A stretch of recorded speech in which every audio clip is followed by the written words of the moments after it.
Hello, my friends, and welcome back to Garhdo Goes Geek. On today's episode, one of my shorter ones, we're just going to take a look at two films from the same franchise, both celebrating their anniversary this year, but a franchise that I think deserves a bit more respect, because I think these films are quite good, and that film series is Pacific Rim.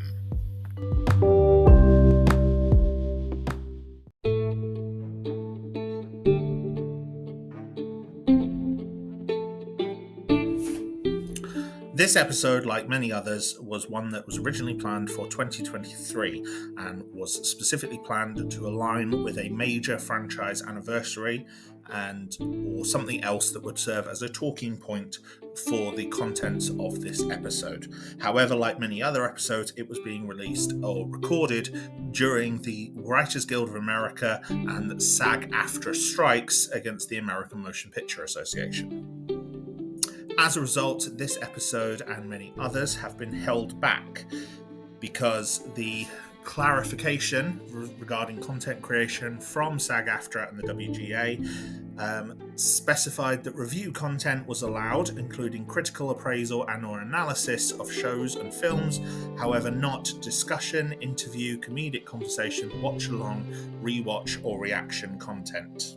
As I felt that this stipulation was something that would prevent me from discussing some of the topics that I wish to in the way that I wish to, even if the works I was discussing were not related to films that were in active development or were previous films.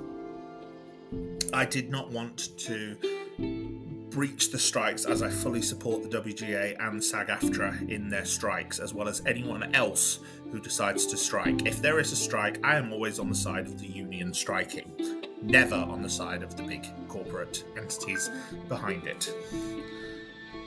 As a result, this episode has been held back. It is being released for you now that the strikes are over. I hope you will enjoy this content. I've worked very hard on it despite everything else. Please enjoy.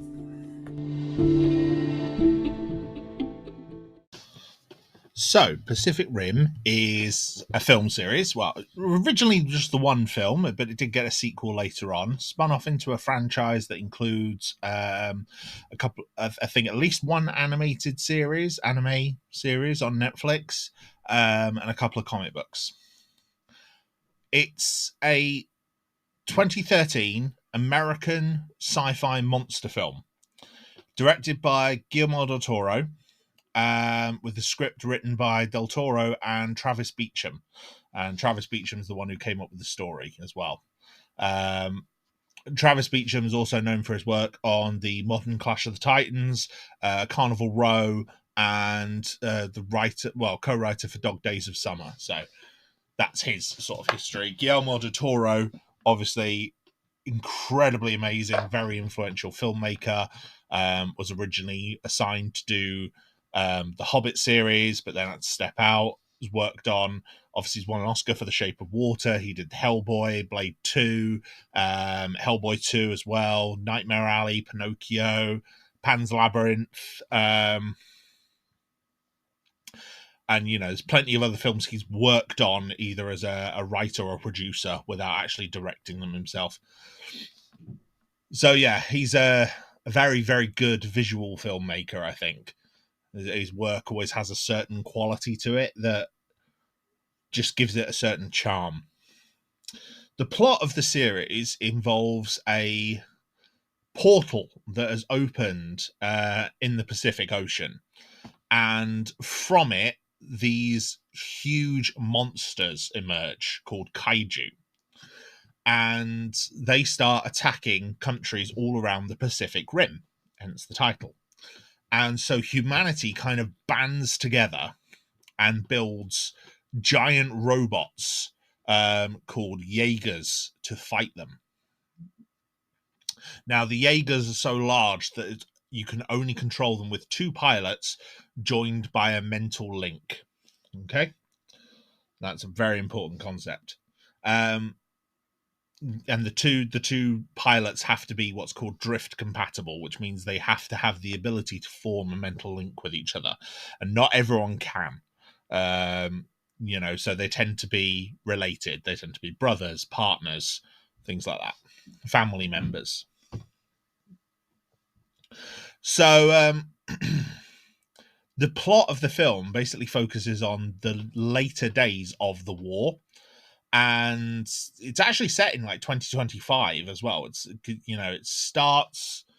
The plot of the series starts in 2013.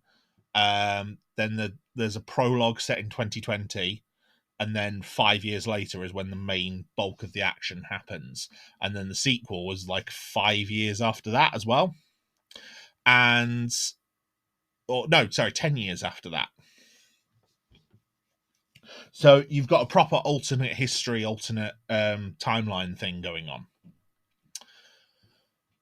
And for me, the first film is great. Like I'll get more into it and into the story and what I like about it, but it's one of my favorite films. Like no joke, I think I'd legitimately say it's one of my favorite films. I genuinely have a great time anytime I sit down and watch it. I like pretty much all of the characters in it. The Mako Mori character especially is amazing and went on to have this fantastic legacy. And yeah, I've watched it several times. I was captivated from the moment I saw the first trailer. I was like, I need to see this. It looks incredible. And it's awesome. Kind of dumb in places, but like dumb fun, and I really enjoy it. I have a lot of fun with it. The sequel, I've only recently watched the sequel for the first time for this podcast, and the sequel's called Pacific Rim Uprising. I'm not as keen on that, for reasons I'll get into, and I do think it's kind of lets down the first one. It doesn't feel like a worthy sequel, although I am aware that most of the ideas in it came from the writing team of the original, by which I mean the sequel had a new writing team, new ideas, but a lot of the core ideas for the main plot came from Del Toro himself. But yeah, the sequel I just don't think is as good in general. I don't think it's not quite to the extent of Independence Day when I discussed that, where I feel like the sequel fails at everything that the first one did right, but it's a definite step down in quality all across the board. Which is a shame, because there's still some good writers, some good actors putting in some good work, decent filmmakers putting in some good work, but I just don't think it's as good or as effective. Which is a shame. But the first film is really good. I really enjoy it. Stars Charlie Hunnam, Idris Elba, Riko Kikuchi, Charlie Day, Bern Gorman, Ron Perlman as well. He's in it. And yeah, it's just a lot of fun. So let's get into it. Let's discuss the film itself. So I can get a bit more into it and say what I like. Because I think it is a good film. And I'm hoping I can try and convince people why it's good. But too long didn't read. Giant monsters versus giant robots with a good budget, good characters, and good writing. It's essentially a ridiculous B-movie done properly. It's like it. In fact, if anything, it feels like some of the movies that we got in the 90s. One that springs to mind is Mars Attacks, but Mars Attacks is a bit more spoof than this is.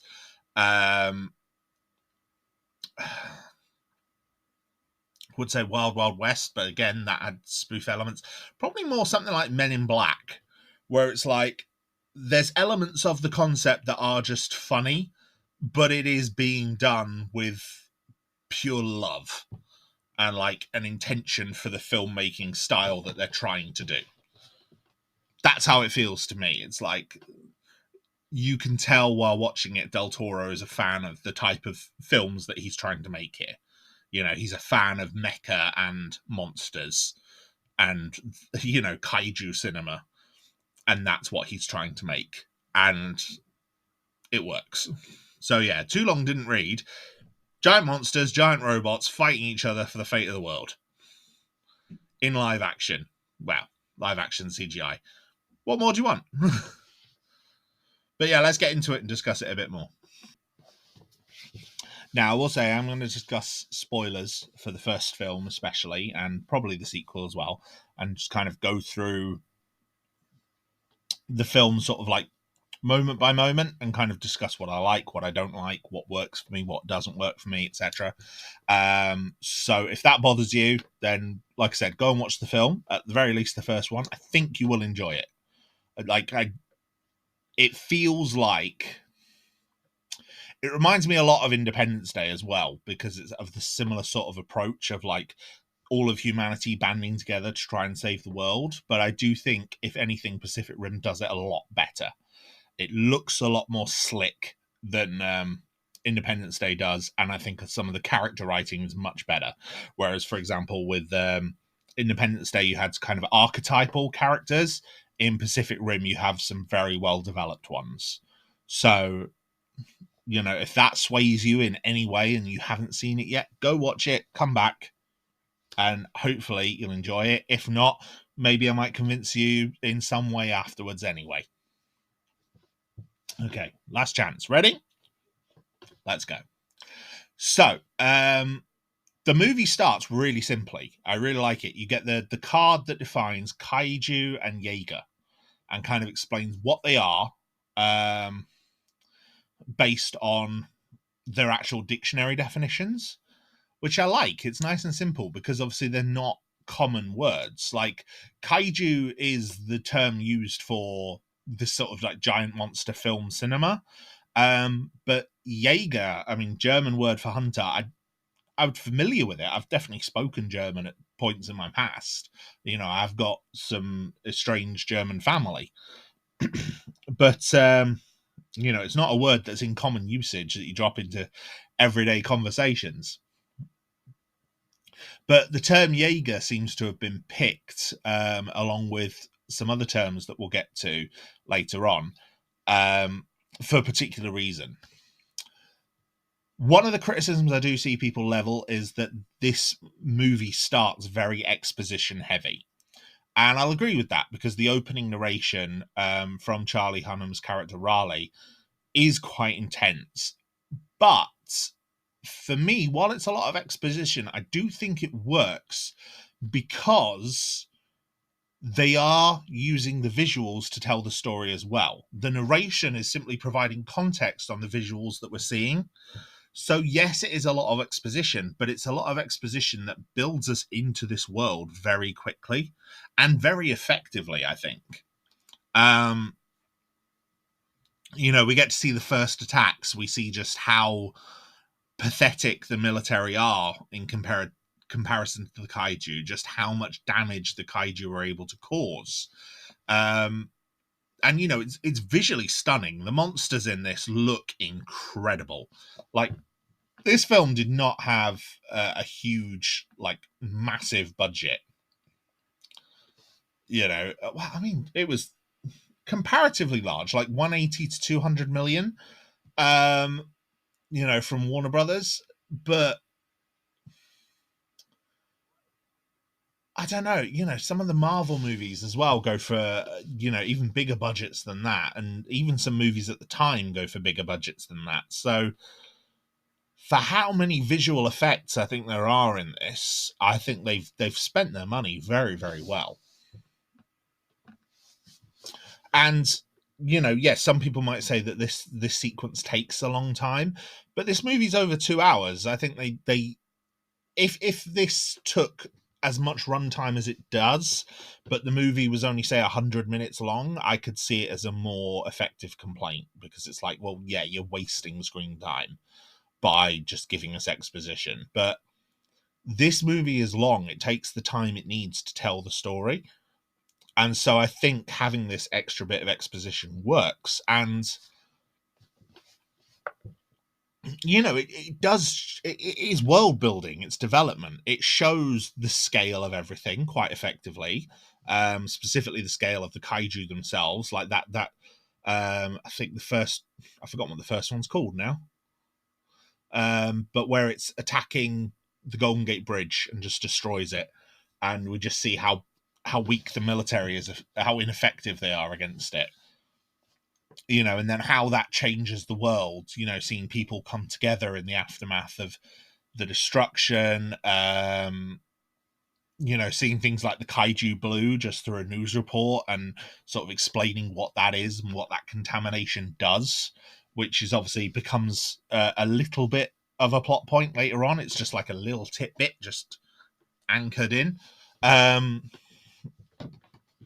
it's done. And I think exposition, the key is to do show, don't tell. There's plenty of being shown here. We get the origins of the Jaeger program. We get the idea of drift and pilots being drift compatible because like the load is too much for one person. We even get to see like how the world has changed, like the celebrity culture, and how you have kaiju on TV shows.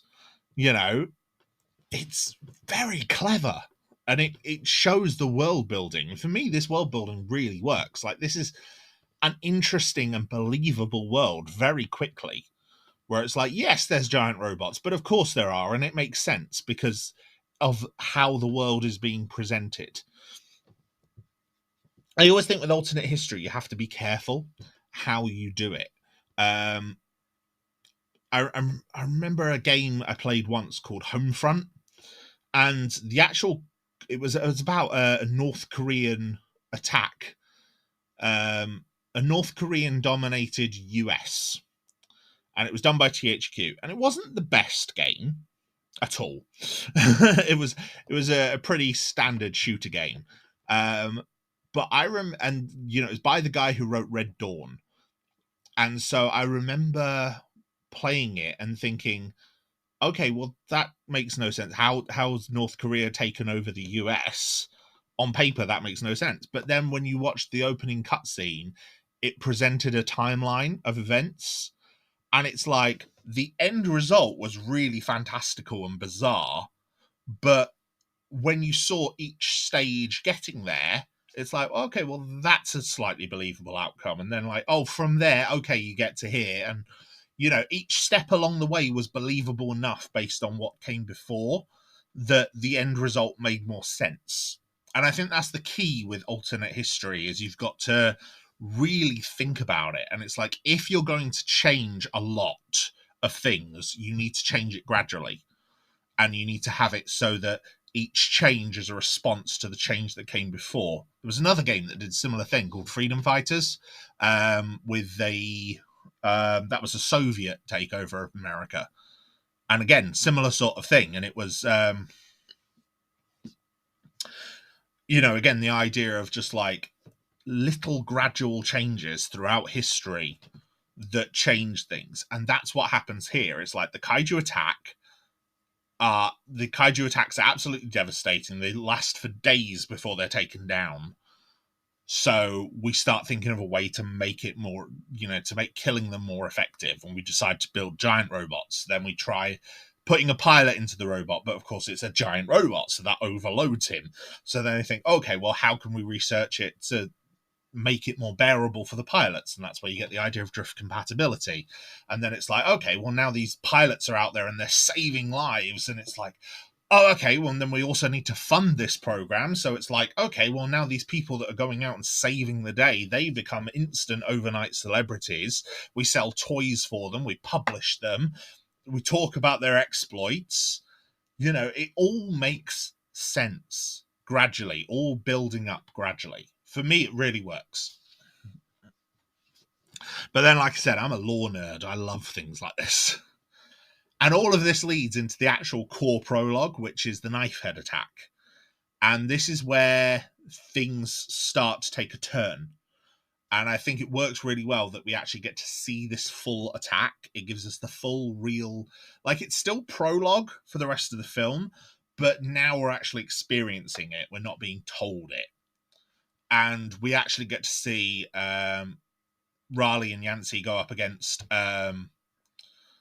Knifehead in Gypsy Danger. We get to see how kind of cocky and confident they are, and then just how much Knifehead kind of wrecks them.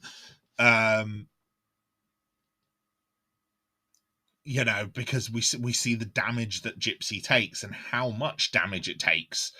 We also get like intro to a lot of the core characters that we'll get later on. You know, we get Raleigh, we get Stacker, we get Choi, we get Yancey, and we get to see how the Jaeger program looks at its peak. You know, there's a full team there in the Shatterdome.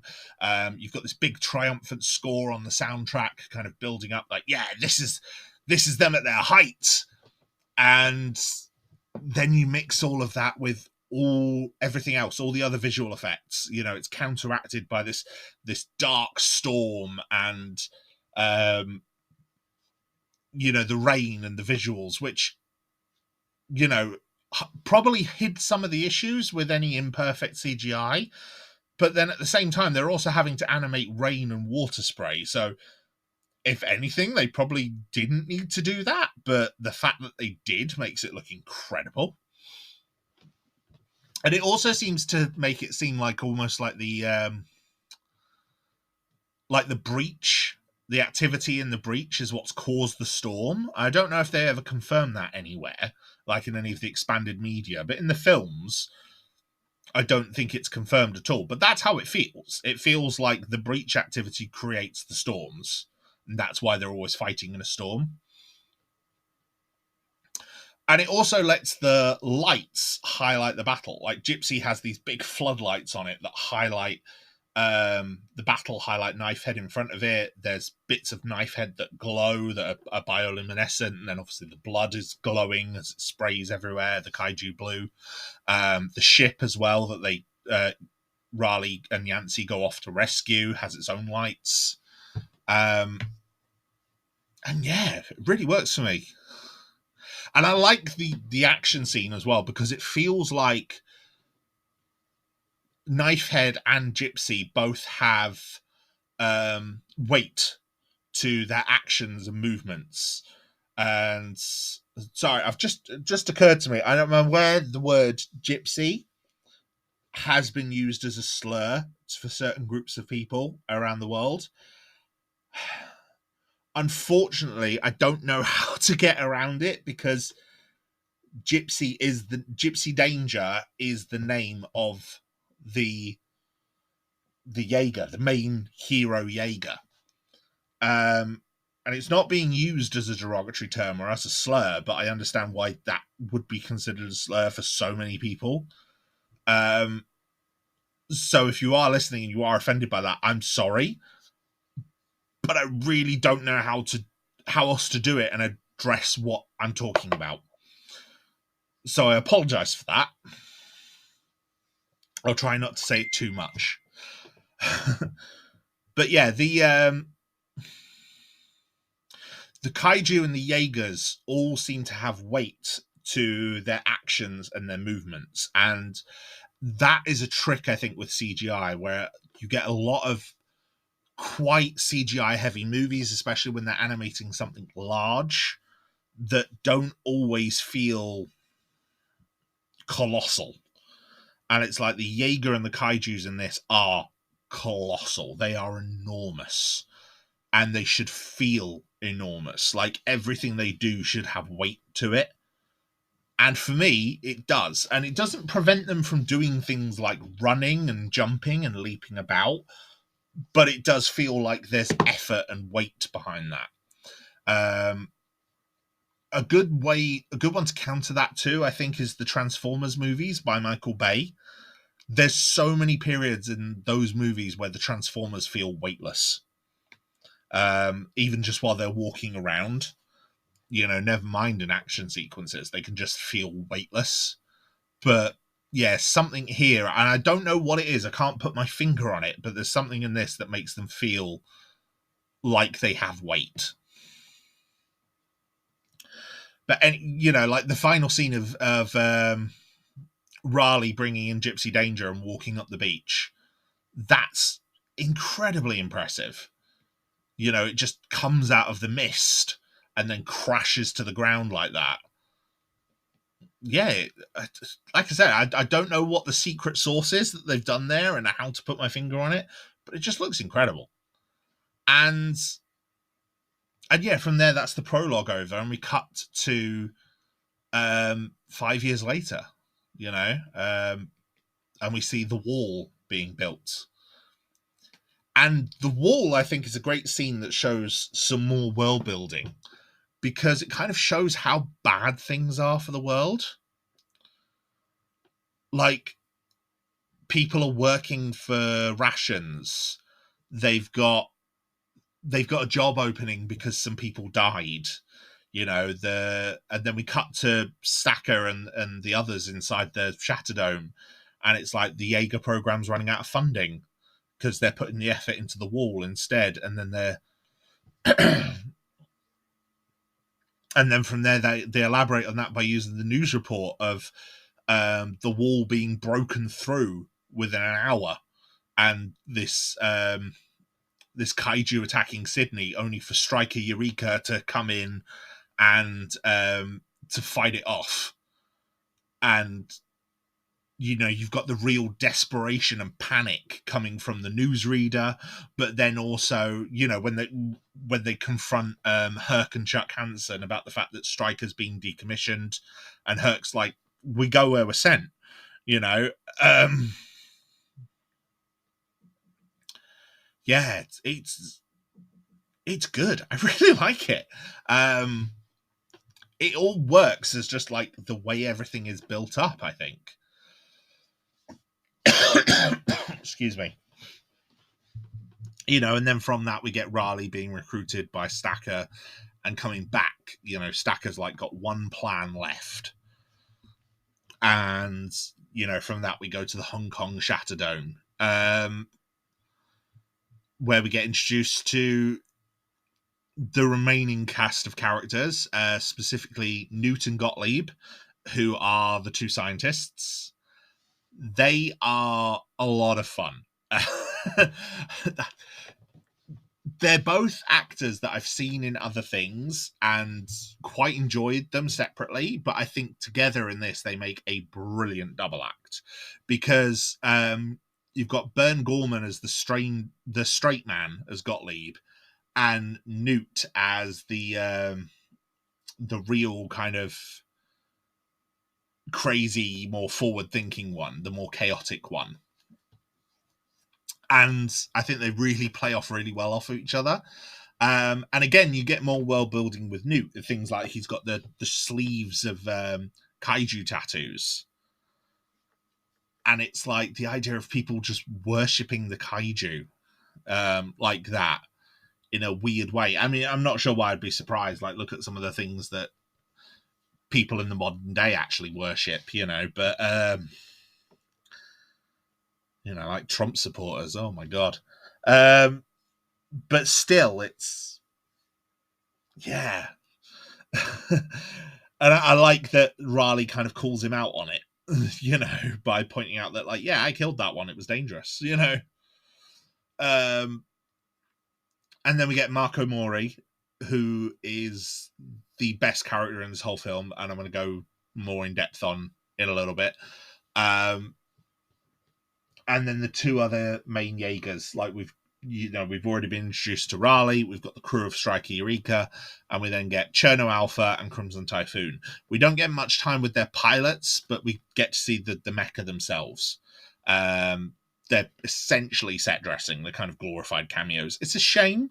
Crimson Typhoon, I think I really wish we'd got a lot more on that, like seeing how the triplets actually control one with a Jaeger with 3 pilots and how that works together. But I also like the idea of the separation in like the technology marks between the different Jaegers. So you've got a Cherno Alpha, which is like a Mark One, Mark Two. I think they say it's a Mark One. It's a very early one. You've got Gypsy Danger, which is a Mark III. You've got Strike Eureka, which is a Mark V, one of the more newer ones. And you see the upgrade in technology. Like Cherno Alpha looks like a big kind of Iron Giant style robot. Gypsy Danger looks,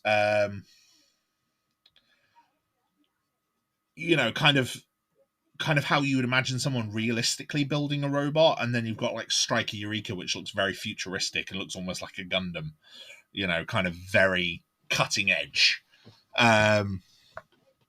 Like the turbine in the middle of Gypsy Danger looks like a big jet engine, whereas like Striker's got like a big power core in the center. It looks like something Iron Man would wear, and it's got all these weapons pods and things like that. So yeah, I like that.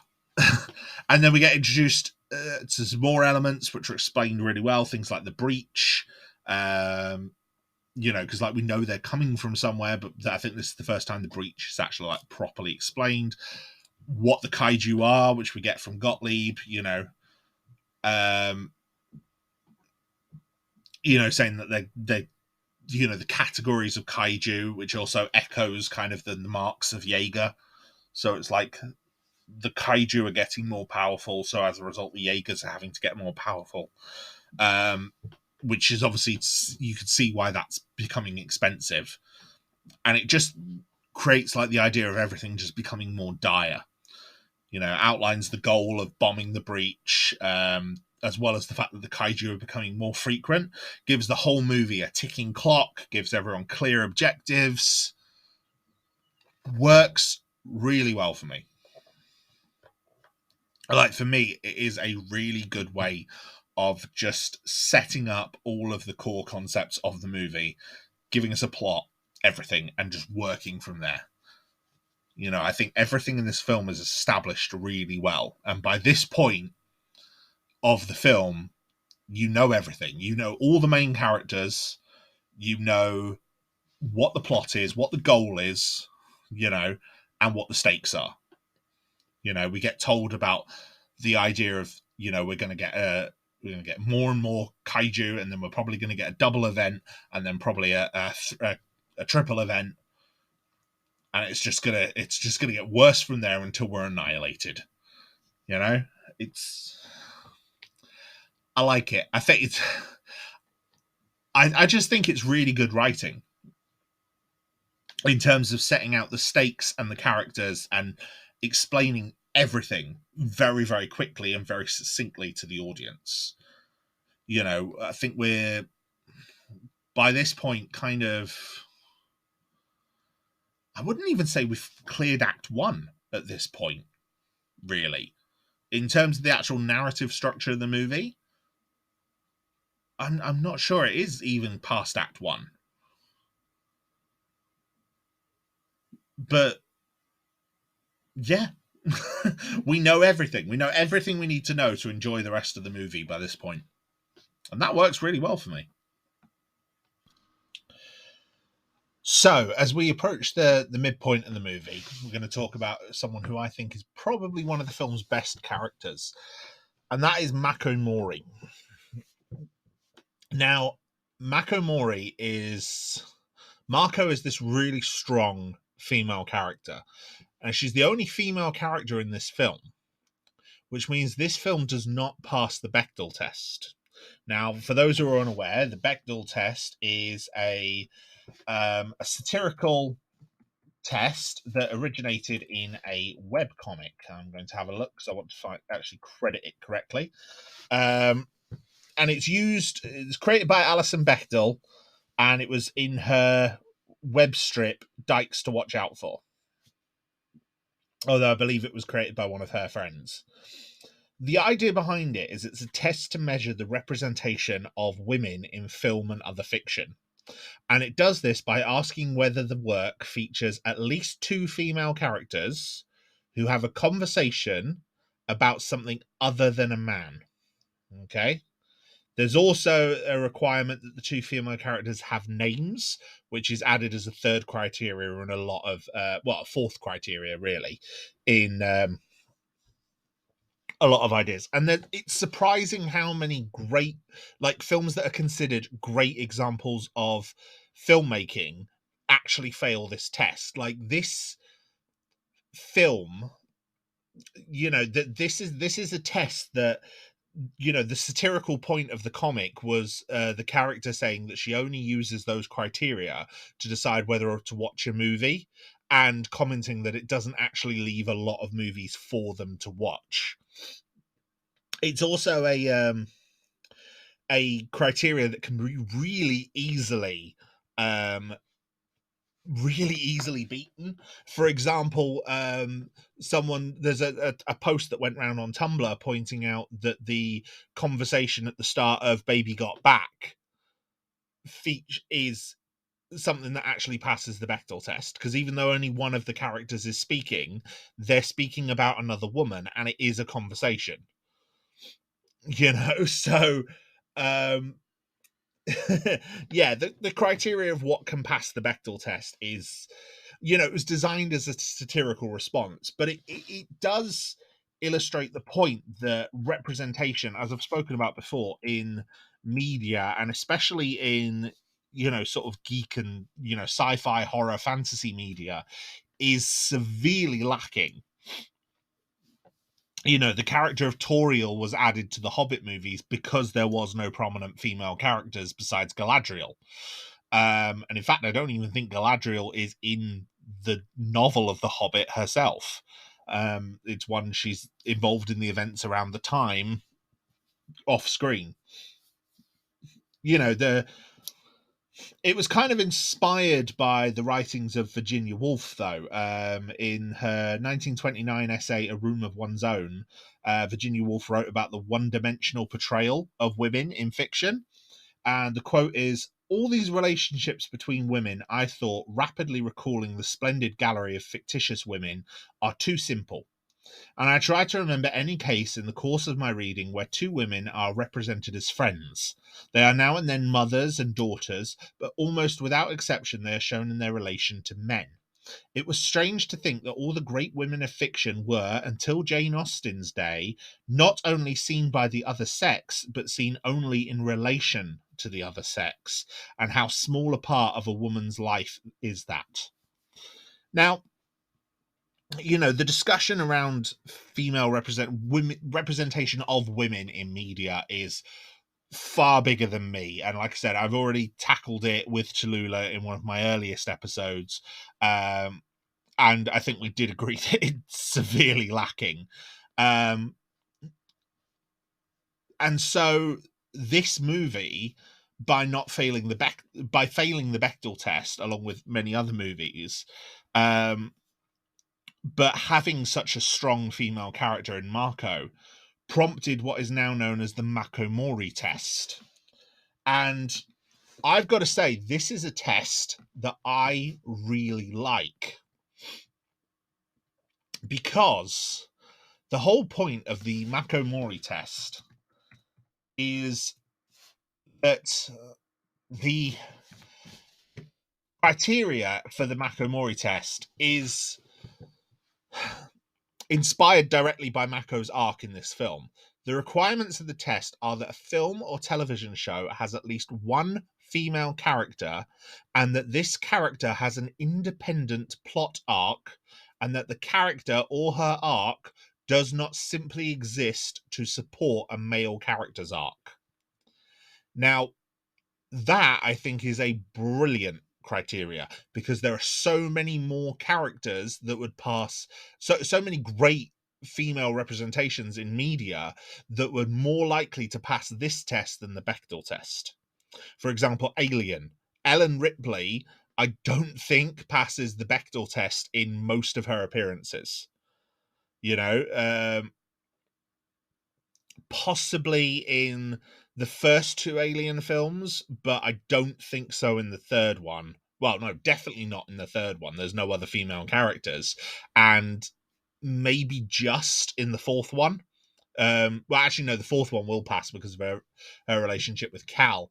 But even then, in the first two, if she does pass, I don't think so, because a lot of her discussions about characters, with other characters, pertain to the other characters on the ship.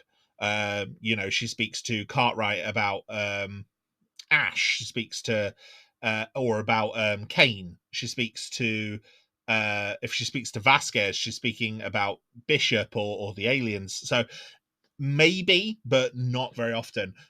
Princess Leia, for example, doesn't pass the Bechdel test. The original Star Wars trilogy doesn't pass the Bechdel test at all.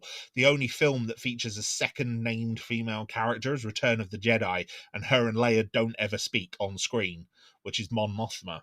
So they completely fail. However, you can argue that Leia, in at least one of those films, namely Return of the Jedi, has an independent character arc.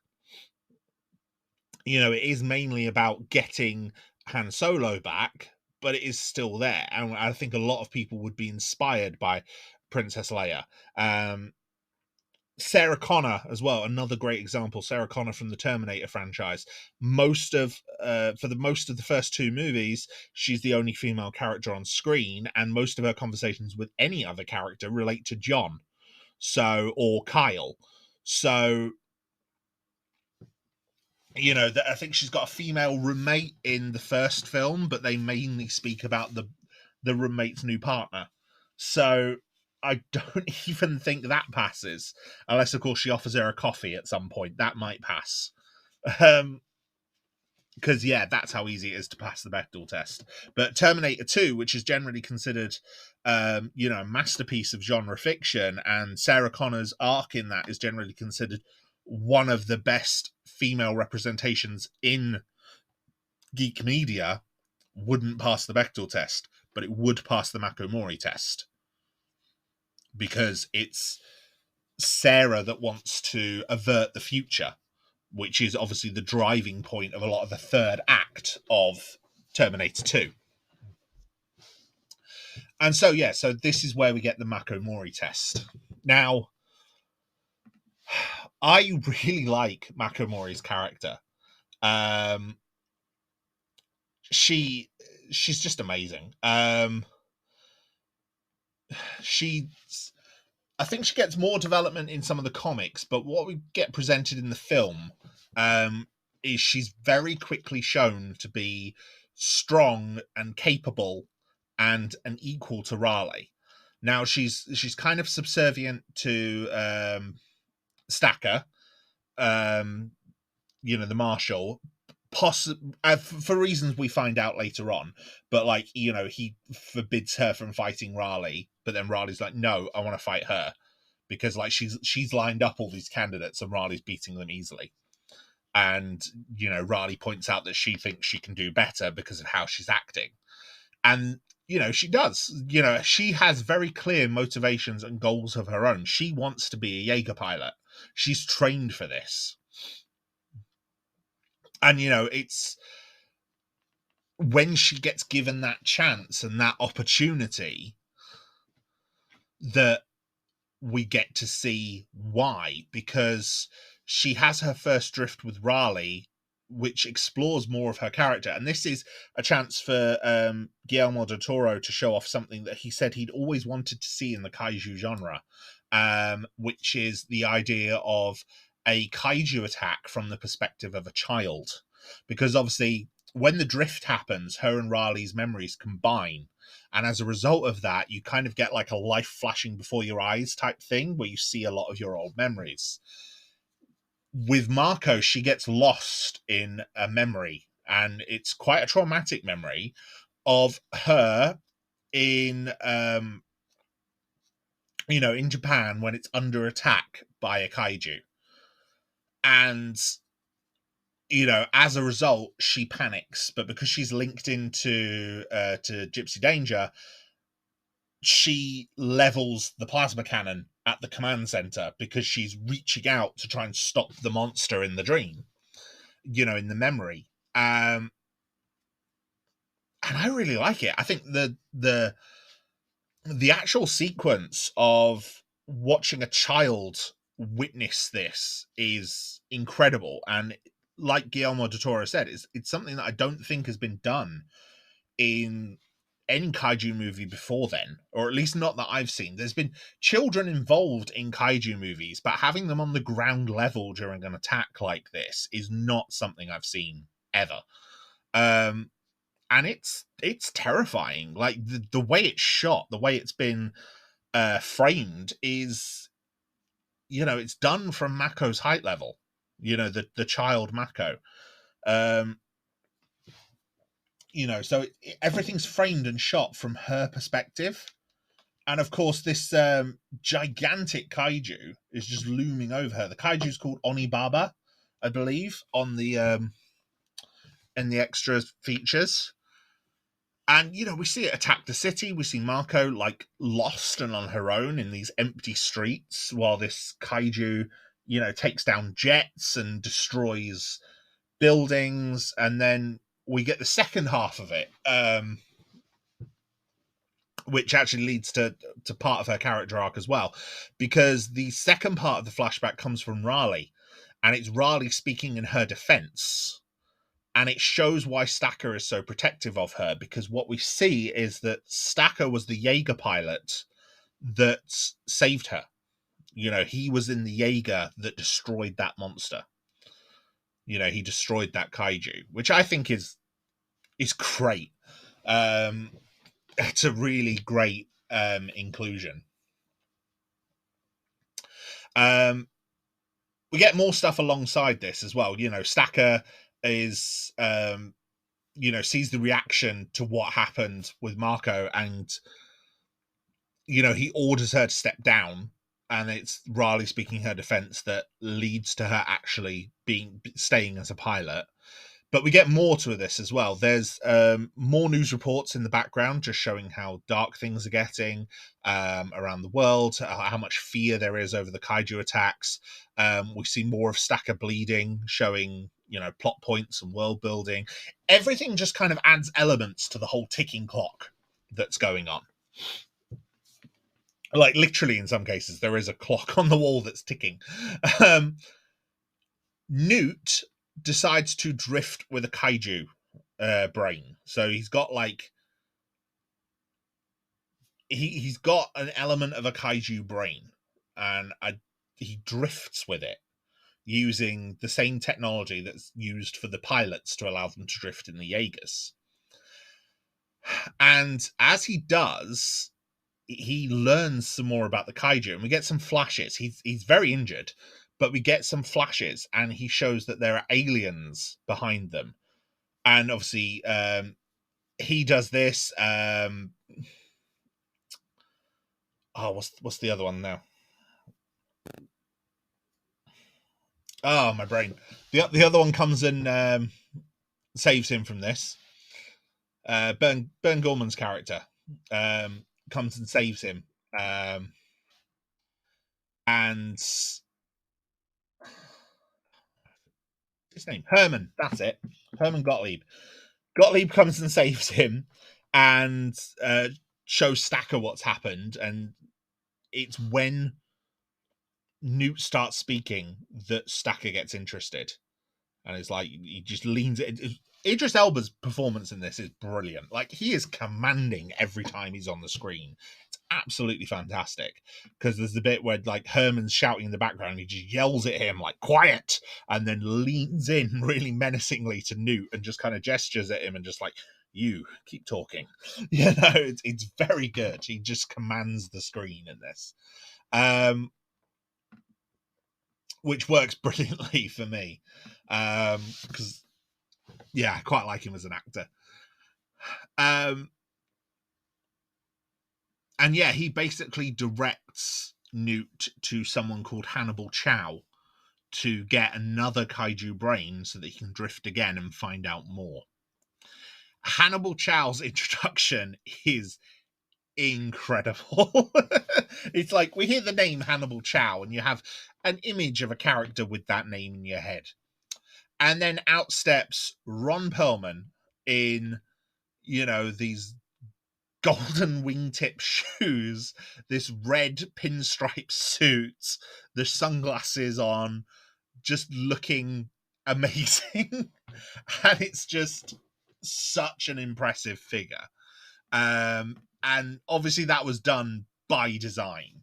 It's Guillermo del Toro has worked with Ron Perlman before, and so clearly knows what to get out of him as an actor. And he said, I think his quote was, "I think the moment you have a guy that is called Hannibal Chow and Ron shows up and he's from Brooklyn and he's been selling black market organs, you know the whole story. That's all I need to know. If it's any other actor, there's a lot more explaining to do. But when Ron comes in with that look, you can make your own story and it'll be as compelling as anything I can invent. You do a little weightlifting with the audience." And I've got to say, I agree. Like, he even explains his name. He says he took it from his favorite historical figure and his second favorite restaurant in Brooklyn. It's just a great idea.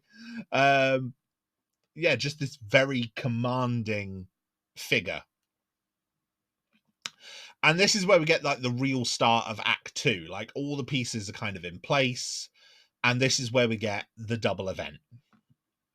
So the double event happens, and it's possibly even been triggered early as a result of Newt's actions with the kaiju brain.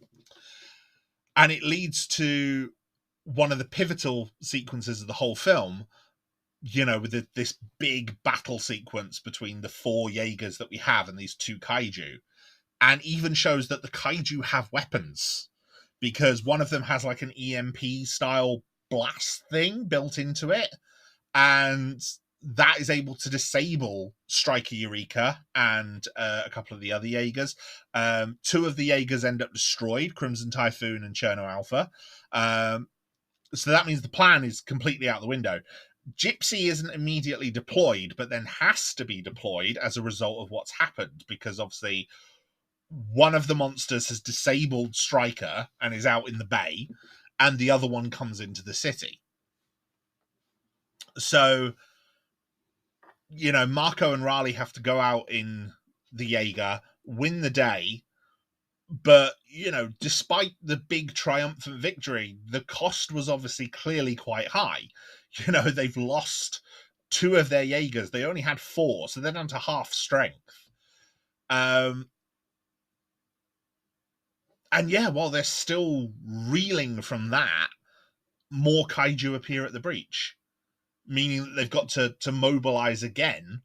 But obviously, at this point, Herc Hansen is now wounded because Stryker ended up being attacked. So it's like then they're down to less than half power, really, because they've only got 1 pilot for Stryker. And, despite the big stirring speech from Idris Elba, which really makes me think of Independence Day. Like, if anything in this film makes me think of Independence Day, it's that speech. But this one's so much better. Like, the line "we are cancelling the apocalypse" is much better than the line "today is our Independence Day." Much better, brilliant. And it's just I like Bill Pullman, but Idris Elba just delivers it better. And everything's kind of getting desperate, and this is where everything kind of comes together, because we end up with a separate baby kaiju coming out of one of the monsters, which seems to eat Hannibal Chow, which then leaves part of a kaiju brain that in the baby one, that Newt and Gottlieb are able to drift with, and they drift together to share the mental load, which I think is a great idea. It's a really, really, really great idea. Their logic is that's what Jaeger pilots do to share the load, so it makes sense to do it. And it kind of works. And they learn that basically their plan is going to fail. Like, their plan to send a bomb through the breach and blow it up is going to fail. It's brilliant. Like, it's a whole escalating tension, and the fight scene as well is incredible. Like, there are some really, really great visuals in this fight scene. Like, the bits where they're in downtown Hong Kong, and like the kaiju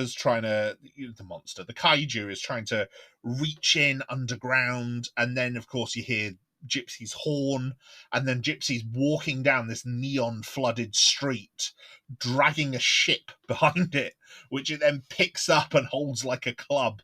Or the fight down at the docks where it's picking up shipping crates and using them as clubs to beat one of the other kaiju with.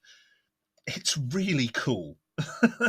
And it makes Gypsy look really amazing, because it's like the other three are taken down so quickly by the kaiju, but like Gypsy goes in and knows kind of what to expect, and so is able to take out the EMP weapon quite quickly, quite easily. However, one of the kaiju does have several other features, like, that keeps the fight evolving. Like, it sprouts wings, it flies off, there's the tail that shoots, like, acid. So we get to see a whole load of Gypsy's moves. It uses, like, liquid nitrogen to freeze the tail and smash that off. It gets it uses the plasma cannon, it gets a sword out of its arm, which it uses to cut one of the wings, but by that point it's already been carried up into like low orbit, so then it kind of drops like a stone through the atmosphere. Yeah. Everything's so bizarre and so over the top. Like, Honest Trailers did a trailer for this years ago, and Honest Trailers I quite like of all the YouTube channels that kind of mock films. Like, Honest Trailers and Screen Pitch are probably my two favorites, as opposed to things like CinemaSins, which I just think is lazy. And Honest Trailers did describe this as the best awesome dumb movie you've ever seen, and it completely fits. Like, it's awesome to watch, but there are some dumb moments in here, like the bit where Gypsy punches through an office block and it fists hit one of those executive toys. Well, it hits the desk, and then the executive toy starts clacking the balls together. This little office toy on the desk, and it's like, that's a dumb moment. Like, everything up to then is awesome, and it looks incredible. Like, the destruction is cool. There's a lot of it, but it's implied that everyone's evacuated, everyone's in these big buildings underground, everyone's safe, so it is just property damage. So it's a bit more guilt-free than some other films that were around at the time. And you've got the giant robot, you've got the Jaeger. They both look amazing. They're being filmed in the rain, and then obviously the neon floodlights, all the particle effects from the building debris and everything like that. Like, visually, this is stunning. Like, I really think this looks great, and it still holds up. It looks incredible. And they really put the work in, and it shows on screen. And yeah, it's very easy to get caught up in it and kind of lost and be like, this is wicked, because it really looks good. But yeah, there's some dumb moments in there. And like, even the idea of using the ship like a bat, like a bat club type weapon, and beating the kaiju around the face with it, that's dumb. It's funny, but it's dumb. But yeah, it works fine.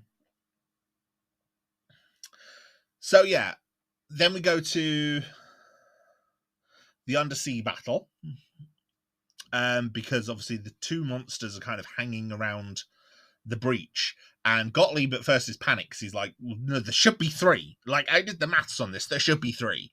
Something's gone wrong, we should have three. No, I don't know why he wants a third one. But yeah, he should be three. So they do the big speech, and Stryker and Gypsy start wading into the ocean, heading toward the breach. Stryker's carrying the bomb, and it has got Chuck and Stacker inside, and Mako and Raleigh are in Gypsy. And I think, oh yeah, I forgot to mention another stupid moment which makes no sense. The EMP damages the Shatter Dome and switches that off as well. But Riley makes the argument, oh no, Gypsy's analog. And it's like, that it would, the electrics would still be fried. Like, I don't know, maybe because it was switched off at the time. I don't know. But yeah, it shouldn't work, but it does. But yeah, so then we're gearing up to, the third act. The third act is all pretty cool. It ends with the big undersea battle. We do get the third kaiju. It's a category 5, and it's implied to be the first category 5 that's ever been seen. Because the kaiju are given categories and the Jaegers are given marks, I believe. So it's like, this is now the most advanced kaiju they've ever seen. And it's called Slattern. It's very big, very scary, lots of bits to it. And it's able to really badly damage everything.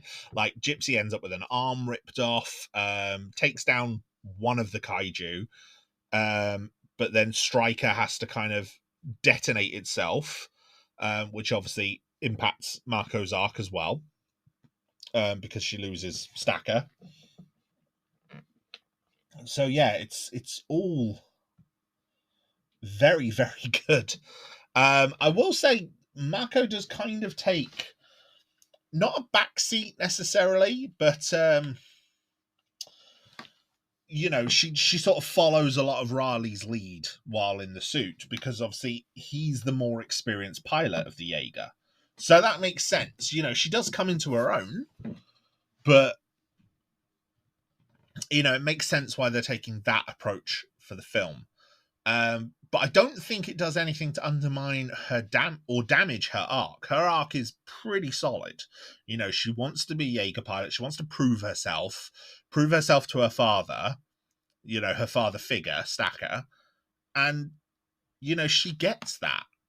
It's a good conclusion. In fact, I'd say the whole screenplay for this is very, very, very tight. Like, every line in the film serves either a character arc or world building or plot advancement. The closest comparison I can make to sort of the terms of things it's striving for is probably Independence Day. But I think everything here is much richer. Like, Independence Day has very similar scopes and themes, but this is just grander. Independence Day, I've spoken about it before. It is an epic, but it's very cheesy, very ridiculous. This is taking a lot of things much more seriously, and it is, it's not some big treatise on like mankind or anything. I'm not trying to say that. It's not this huge allegory of like humans are the real monsters or anything like that. But it has things it's going for, and it's very, very efficient at what it does. In part because there's a lot less characters here than in Independence Day. Independence Day is this big ensemble movie, and so not every character gets a concrete arc, and most of the characters can be summed up in a single sentence. That's not true of every character in this. Some of these characters are more involved. Raleigh's dealing with survivor's guilt. Marco wants to prove herself. Herc, Chuck Hansen wants to be taken seriously. He even gets character arc. Stacker is dying, but also wants to see his job finished. Newt wants to kind of, he's also trying to prove himself, I suppose, and prove his theories. As is Gottlieb, I suppose, in his own way.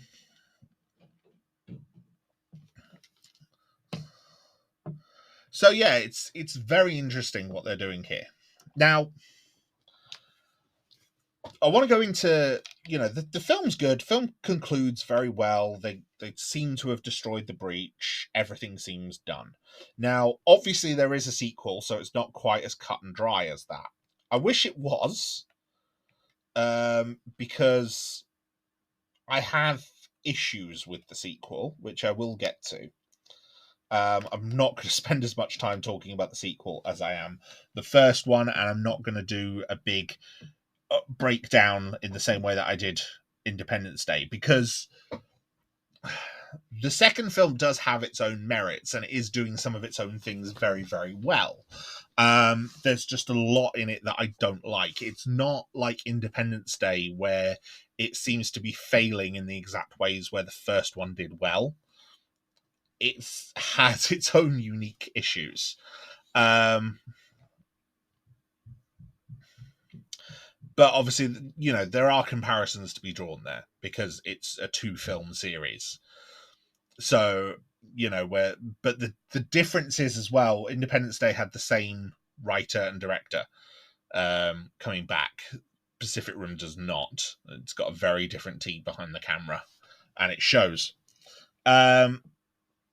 But yeah, I'll get to that in a minute. So let's talk a bit about the making of the first one. And there's a lot that I could cover and say. There's a lot of, while Travis Beacham and Guillermo del Toro are the ones that are generally credited for this film, there's a lot of behind the scenes involvement from a lot of people, a lot of very talented people. And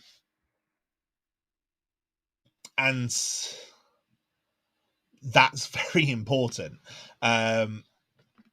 Guillermo del Toro was due to do a Mountains of Madness film for Universal Studio with James Cameron as the producer, but Travis Beacham, who had this script, he had the image of like a giant robot and a giant monster coming out of the fog while walking down the Santa Monica Pier one morning, and conceived the idea of what if the robot had 2 pilots, because then it would be like, well, what happens if one of those dies? So it's a story about loss and moving on after loss and dealing with survivor's guilt, which is obviously Raleigh's core character arc, and obviously a large part of Mako's character arc as well. He wrote the script, sold it to Legendary Pictures, sold them the treatment. Del Toro met with Legendary to discuss the possibility of collaborating with them, and was quite intrigued by the treatment for Pacific Rim, which at the time was still very small. And he struck a deal with them. He said while directing at the Mountains of Madness, he would produce and co-write Pacific Rim.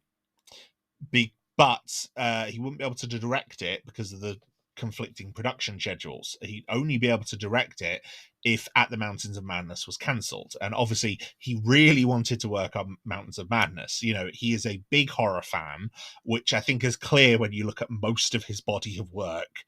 And, At the Mountains of Madness is H.P. Lovecraft, and one of H.P. Lovecraft's most iconic stories. It makes sense that Guillermo del Toro would want to do that. And I'll be honest, of all the people I would want to see tackle At the Mountains of Madness, Guillermo del Toro is the one I would most like to see. But that didn't go through because Del Toro wanted to do it with a $150 million budget and an R rating. So Universal decided no and cancelled it, which then led to him signing on. Apparently it collapsed on Friday. By Monday, he had signed on to direct Pacific Rim. He spent a year working with Beacham, got the screenplay done, got credited as co-writer. He, like I said, he brought in his own ideas, things that he'd always wanted to see as a fan of the kaiju genre, specifically the kaiju attack scene from a child's perspective and the kaiju birth. Because, like I said, that does happen, albeit briefly. But the script also got several uncredited rewrites. The first was by Neil Cross, who worked on Luther and wrote Mama for Del Toro, who produced it. Neil Cross also wrote a couple of episodes of Doctor Who, which I talked about previously, Hyde and The Rings of Akaten, which are both episodes that I do quite like, just not necessarily the best in their seasons, but perfectly great episodes. There was also a spec script at Legendary called Monstropolis by Patrick Melton and Marcus Dunstan. So they ended up doing uncredited rewrites as well, sort of inspired by their spec script because it kind of caught Del Toro's attention. And Drew Pearce as well also carried out work on the script. He was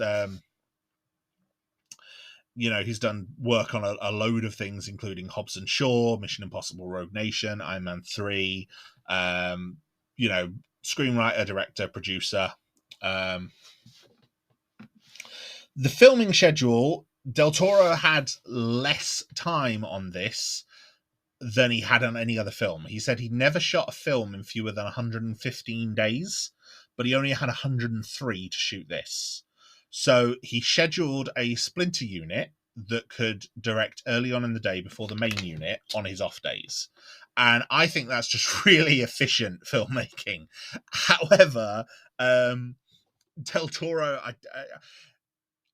I'm not sure if he's a workaholic or if he just has trouble letting go, because he still worked 17 to 18 hours a day, 7 days a week for most of the schedule.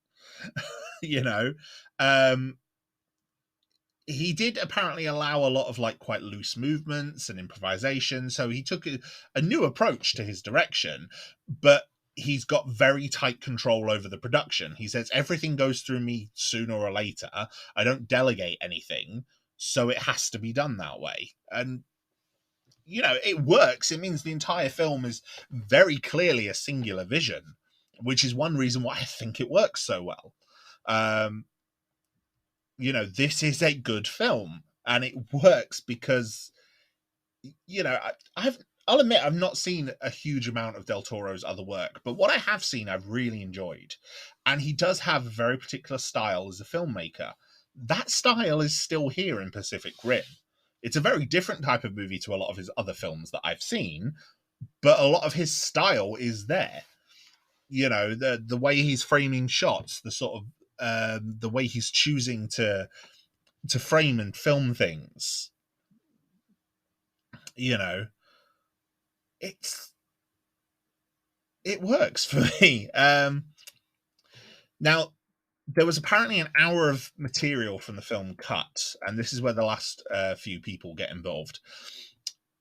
The unused footage apparently explored a lot of the characters and their arcs in greater detail, but Del Toro felt it was necessary to strike a balance and cut it. He actually said, I can't pretend I'm doing a profound reflection on mankind. This isn't Ibsen with monsters and giant robots. And so each character's arc basically gets edited down to its minimal requirements. And it means that the film comes in around 2 hours, which for younger viewers, I think works really well. I've shown this to my kids. They quite enjoy it. He brought in 2 other famous filmmakers to help him with the editing, both Mexican filmmakers. Alejandro Gonzalez Inarritu. I'm sure I've probably butchered the pronunciation in that last name. There was a lot of accents there I'm not very familiar with. He's someone who primarily makes psychological drama films. And Alfonso Cuarón, who obviously is directed in a wide variety of genres, some very, very famous and influential films. Excuse me. Most notably, I think it's probably his most successful films are Harry Potter and the Prisoner of Azkaban, Children of Men, and Gravity. But he's done way more than that as well. I think the first film I saw of his was Et tu mama tambien, which is a very curious little movie. It's very well made. But yeah, it's very, very interesting film. And so, yeah, he's done a lot of great films. Roma is obviously his most recent one on Netflix as well, which, again, I've heard great things about. So 2 very acclaimed filmmakers. and Del Toro brought them in to help him with the editing. Um, Alejandro Gonzalez helped remove to 10 minutes of footage. I'm not going to try saying his last name again. So it's Alejandro Gonzalez because I know how to say those. He removed 10 minutes of footage, while Cuarón apparently only removed a few minutes of footage, but what he did was rearrange several scenes in the narrative. And it means both of these directors get a special thanks in the film's end credits, along with James Cameron and David Cronenberg, both two filmmakers that Del Toro has history with. And so, I think they've probably helped this film as well, especially Cuarón. I think I'm not sure entirely what scenes he's rearranged, but like I said, I think the finished work speaks for itself. I think this is a very, very good film. It's a lot of summer movies at the time were quite dark almost. This is 2013. This is fresh off the back of things like the Dark Knight trilogy, where things are a bit more grim. Like the Marvel universe was only just starting. Avengers was only the previous year. That's the one that really changed a lot of things. But Pacific Rim is, it's optimistic. It's fun. Yes, it's dark and it's, there's big stakes and it can be a bit intense at times, but in general, I do think this is a very optimistic movie. And there is a lot of nice credits and influences here, in terms of the design that, Del Toro was influenced by a lot of classic films, things like Ray Harryhausen, Ishiro Honda's Godzilla, sort of honoring the kaiju and mecha genres while creating something that's completely standalone. It's not a pastiche, not a homage, not a greatest hits of everything. It's its own thing. And I like that. He cautioned his designers not to turn films like, don't go looking at Godzilla or Gamera, for inspiration. He says, I don't want to be postmodern or referential. I want to create something new, something madly in love with those things, but not those things directly. And he said, he drew inspiration from works of art, things like George Bellows's boxing paintings or Francisco Goya's The Colossus, looking at sort of classic works to try and get the scale of everything. And, he said it's probably even possible that some of the designs created for At the Mountains of Madness may have even been used in this. They designed apparently 100 kaiju and 100 Jaegers, but only a fraction of those actually appear in the film. Apparently they would do like an American Idol and vote for the best of them, which I think is really cool. There was also a difference from a lot of Del Toro's other films. A lot of his other monster designs tend to feature quite ancient characters or very realistic characters. So they've got damage, they've got things like scars or evidence of prior culture. Whereas the kaiju were specifically designed to avoid that. And they tried their best to make them kind of otherworldly and alien and kind of inspired by nature. So it's like there's a reptilian one, an insect one, a crustacean one, etc. And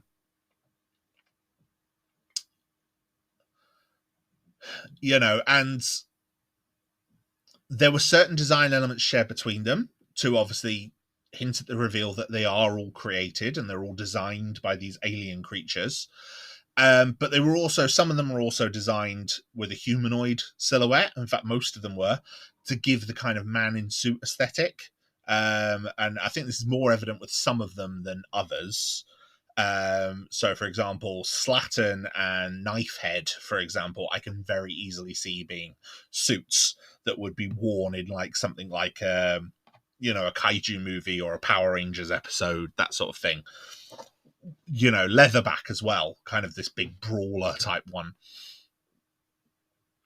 Um, the one that gets the most screen time is probably Atachi. It gets about 20 minutes of screen time. That's the one that obviously keeps changing its features. Grows the wing, has the tail, and they designed it to resemble several different creatures. Designed it to be intelligent. Designed it to they designed it with all these features so that the audience wouldn't grow tired of it. And I think it works. The fight between Gypsy and Itachi in the second act is probably my favorite fight of the film. And like I said, parts of it are dumb, but it's also awesome. It's a lot of fun to watch. Even with the Jaegers as well, they're inspired by different things. So Gypsy, being an American Jaeger, is based on the kind of shape of the Art Deco buildings in New York. So things like the Chrysler Building, the Empire State, but obviously given like these American film style movements. Especially, I think they shouted out John Wayne as an inspiration. Cherno Alpha, being Russian, is sort of based on the shape and paint patterns of a T-series tank, combined with kind of like a nuclear containment silo, almost like it's got a cooling tower in its head. Crimson Typhoon is kind of the way it's been designed and patterned is sort of meant to look like Chinese lacquered wood and like golden edges. Striker Eureka, I think, is the one that to me always feels like a Gundam. But they said they went for a paint scheme similar to the Outback, like a camouflage paint scheme. So yeah, it all works for me. And I know for the set as well, they also built a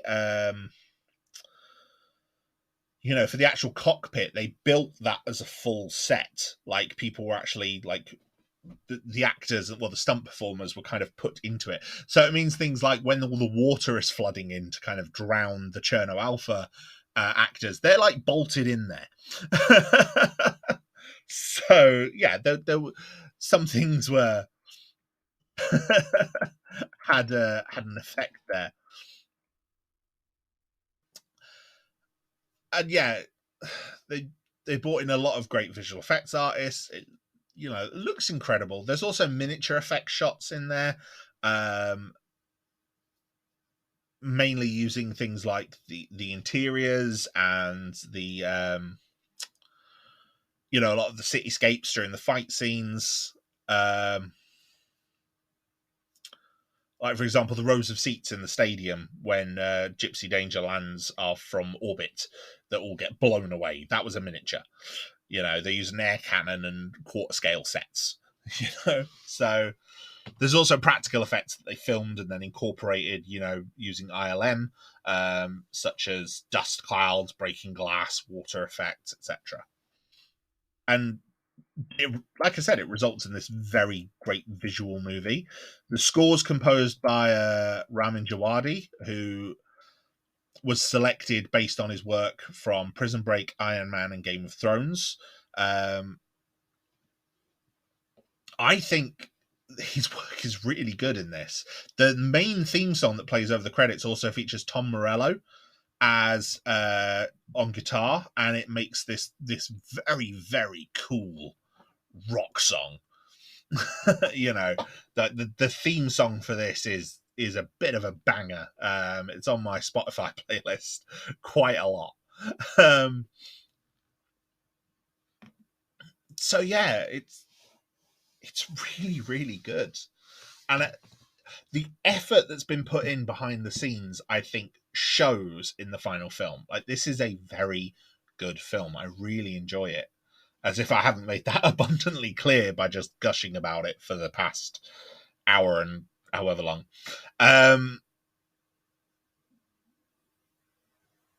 So yeah.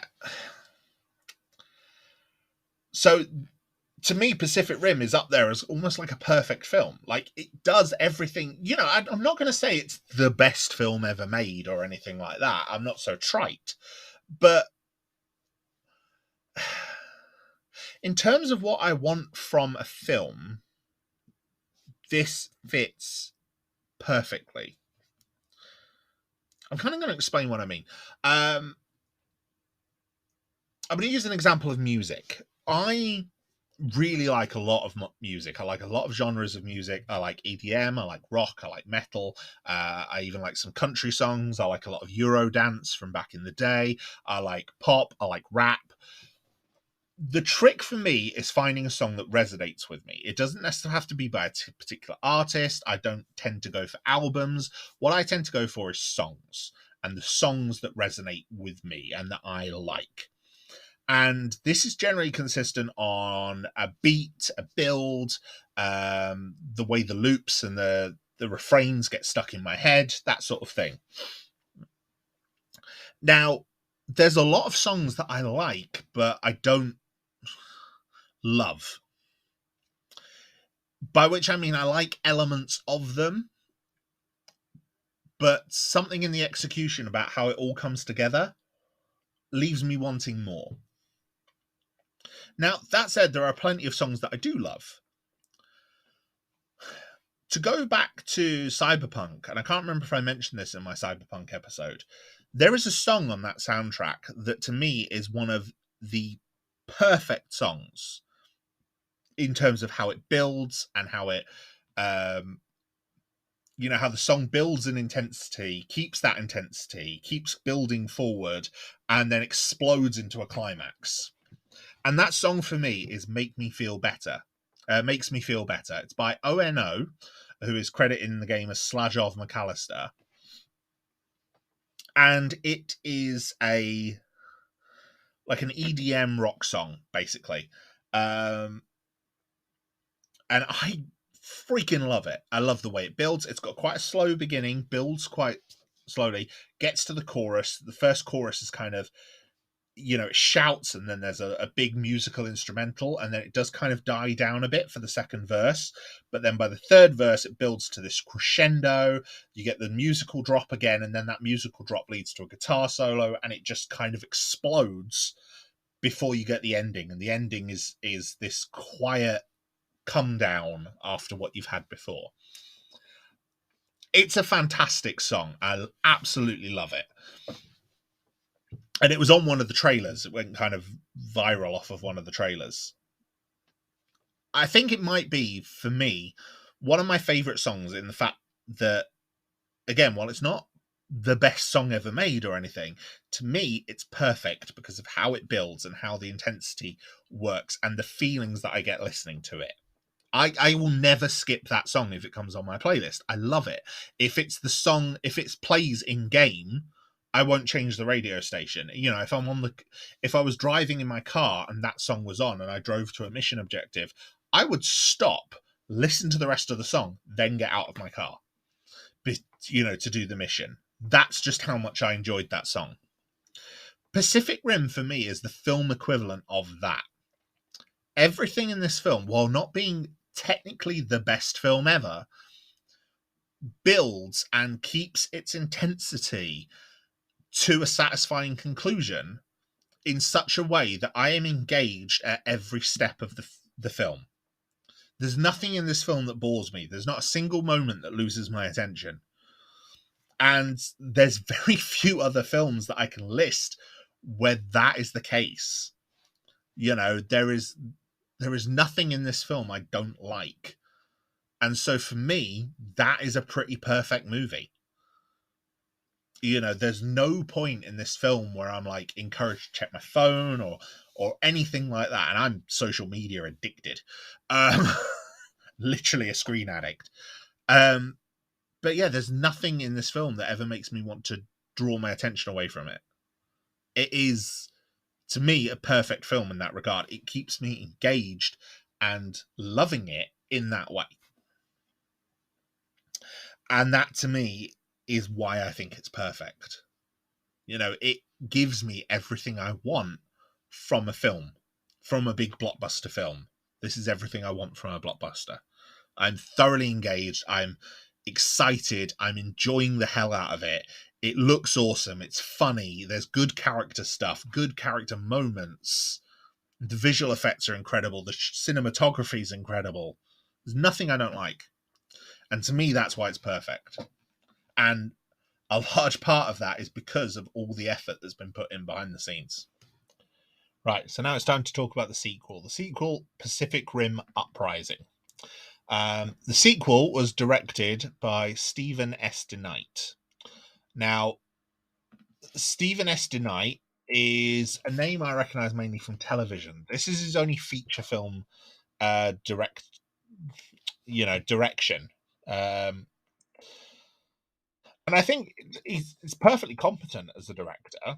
I've seen, obviously, I'm watching my way through Buffy and Angel. He directed several episodes of Angel. He's been a writer and story editor on quite a lot of that as well. He also wrote episodes for Smallville. He's one of the head writers, producer, and showrunner for Spartacus. He was the showrunner for the first season of Daredevil.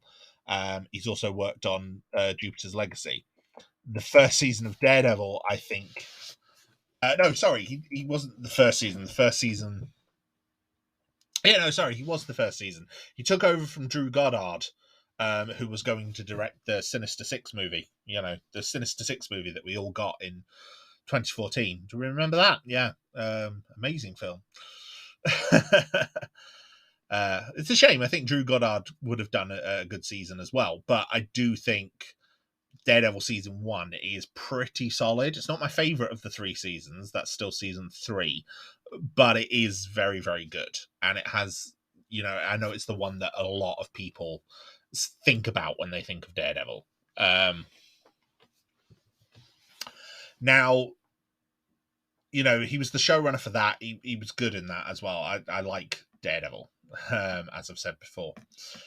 Now, he was one of 4 writers on this movie. Other writers included Emily Carmichael, who has as one of her writing credits Jurassic World Dominion, and T.S. Nolan, who has one of his writing credits the Maze Runner series. The film was also now distributed by Universal rather than Legendary, so it's actually changed production houses.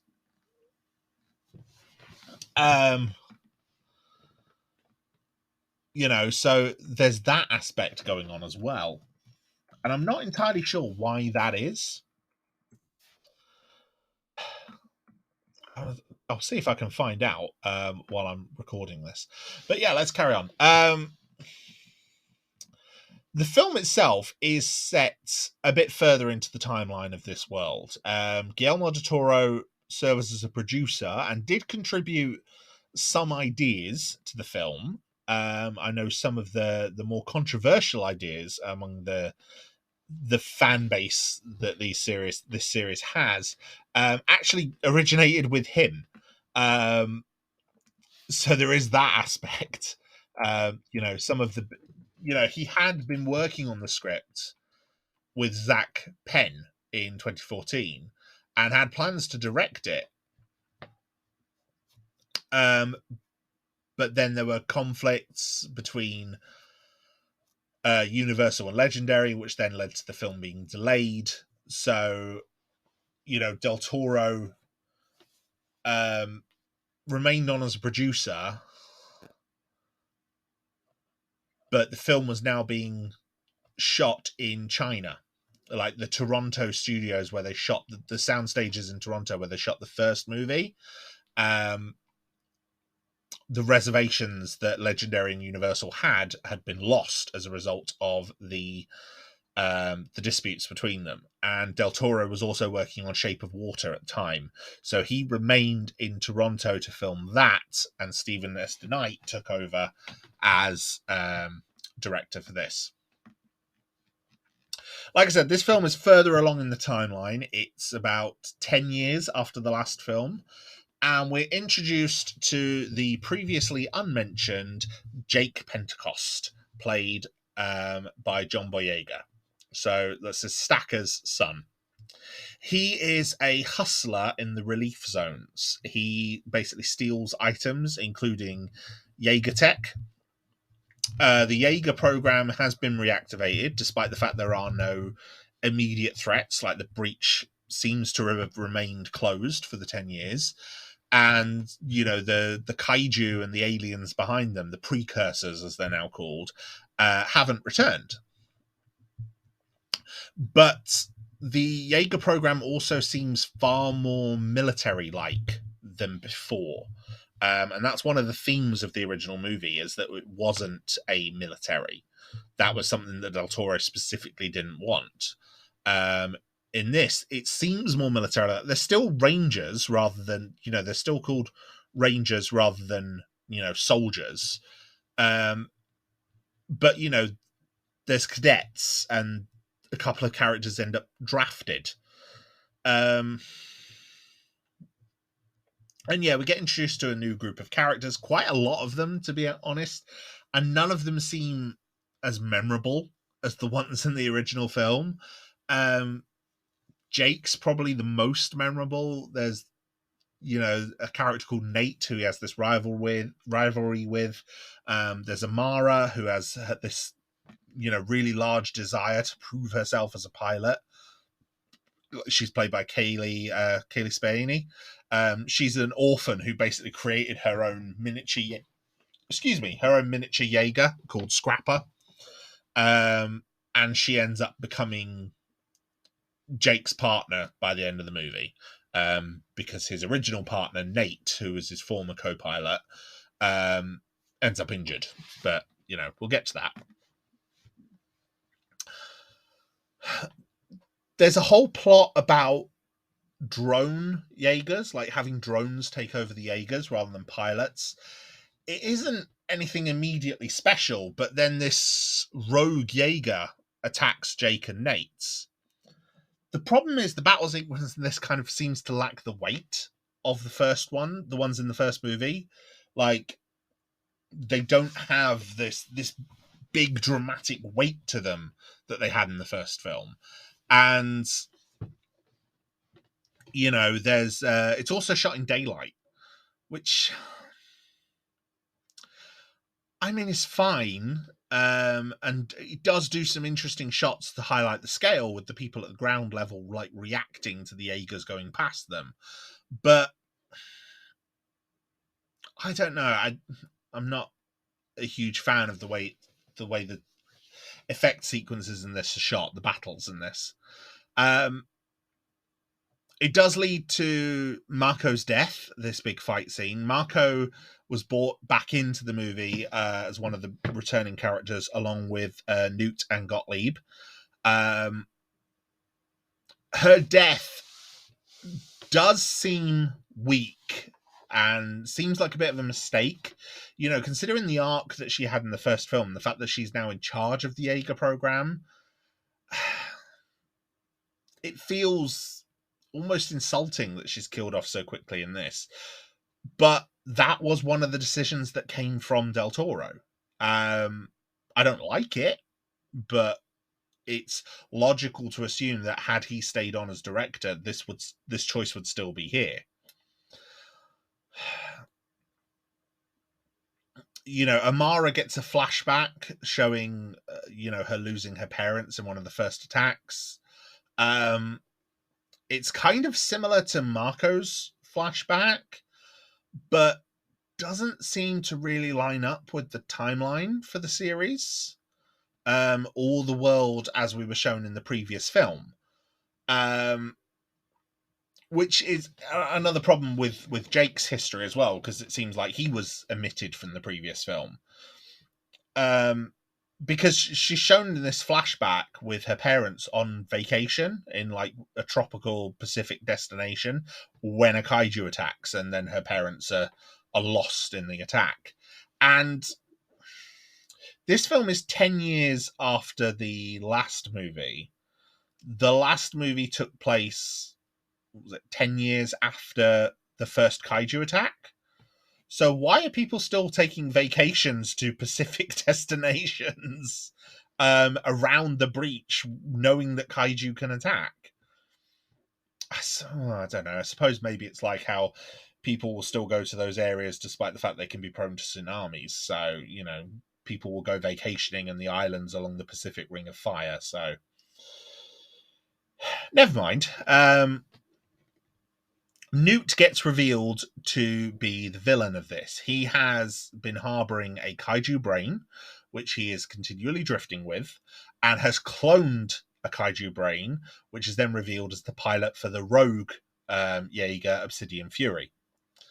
The drones all get deployed as well, and they're all revealed to have kaiju parts in them as well, which takes control of them.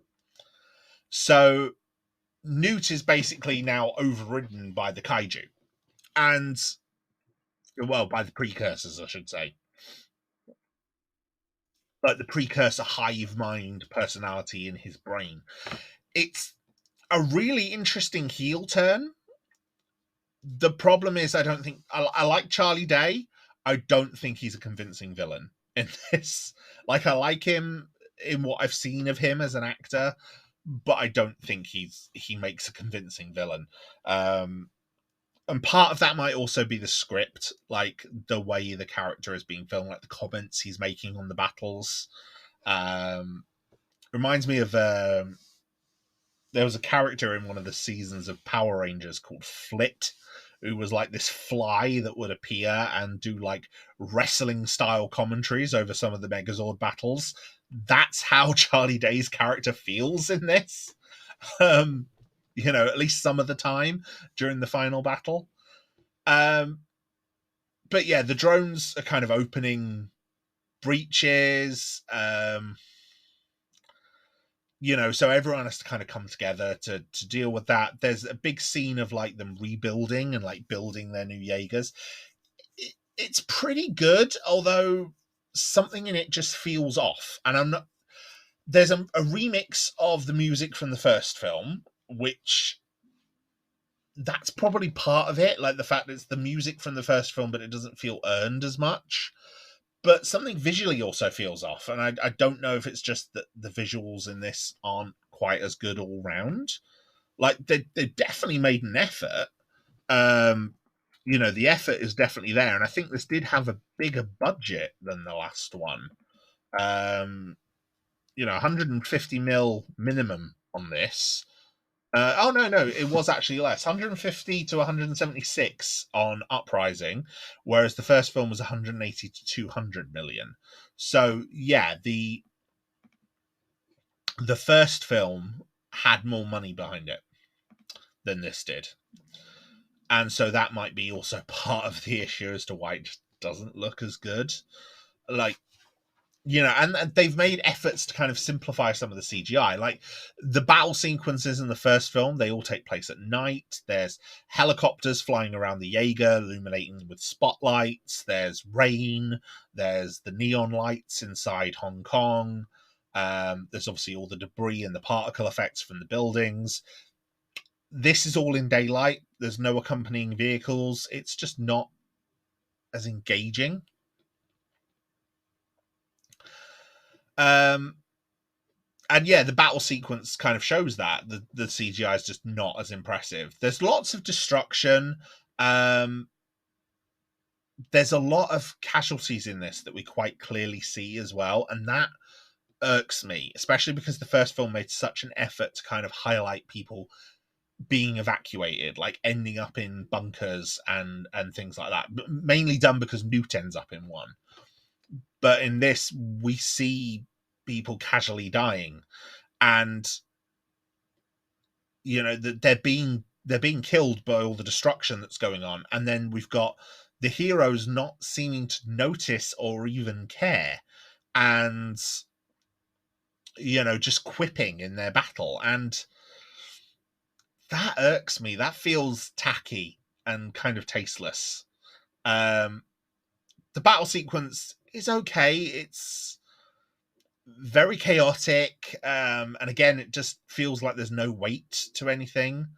The mega kaiju that appears just kind of enforces that idea. It just feels really, it doesn't feel as massive as it should be. Like it's a great sequence where it gets created. Like that's clearly the money shot of the movie.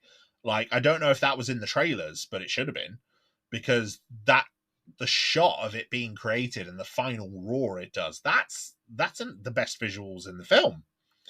Um,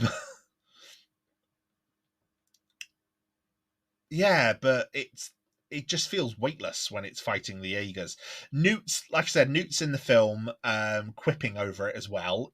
That just feels really unnecessary. It kind of strains belief that so many people we've seen be casually killed in the destruction, but he's not one of them, despite the fact he's on a large building, clearly not far away from them. I mean, I get they're giant robots and giant monsters, so you will be able to see them from quite far away, but strains belief a little bit. The final battle's disappointing. The monster, the Mega Kaiju is quite impressive, but it's over quite quickly. And it means the film ends kind of suddenly. And there's a bit of sequel bait there as well. Yeah, overall, I just think the film isn't as good. It feels a bit insulting in some ways after the first film. I think the thing with the first film, there was a deliberate effort to address all of the characters, to give them an arc and a goal, and to realize them as characters. And even the most minor characters feel fully realized. Even someone like Hannibal Chow, like I said, we get hardly anything on screen about who this character is.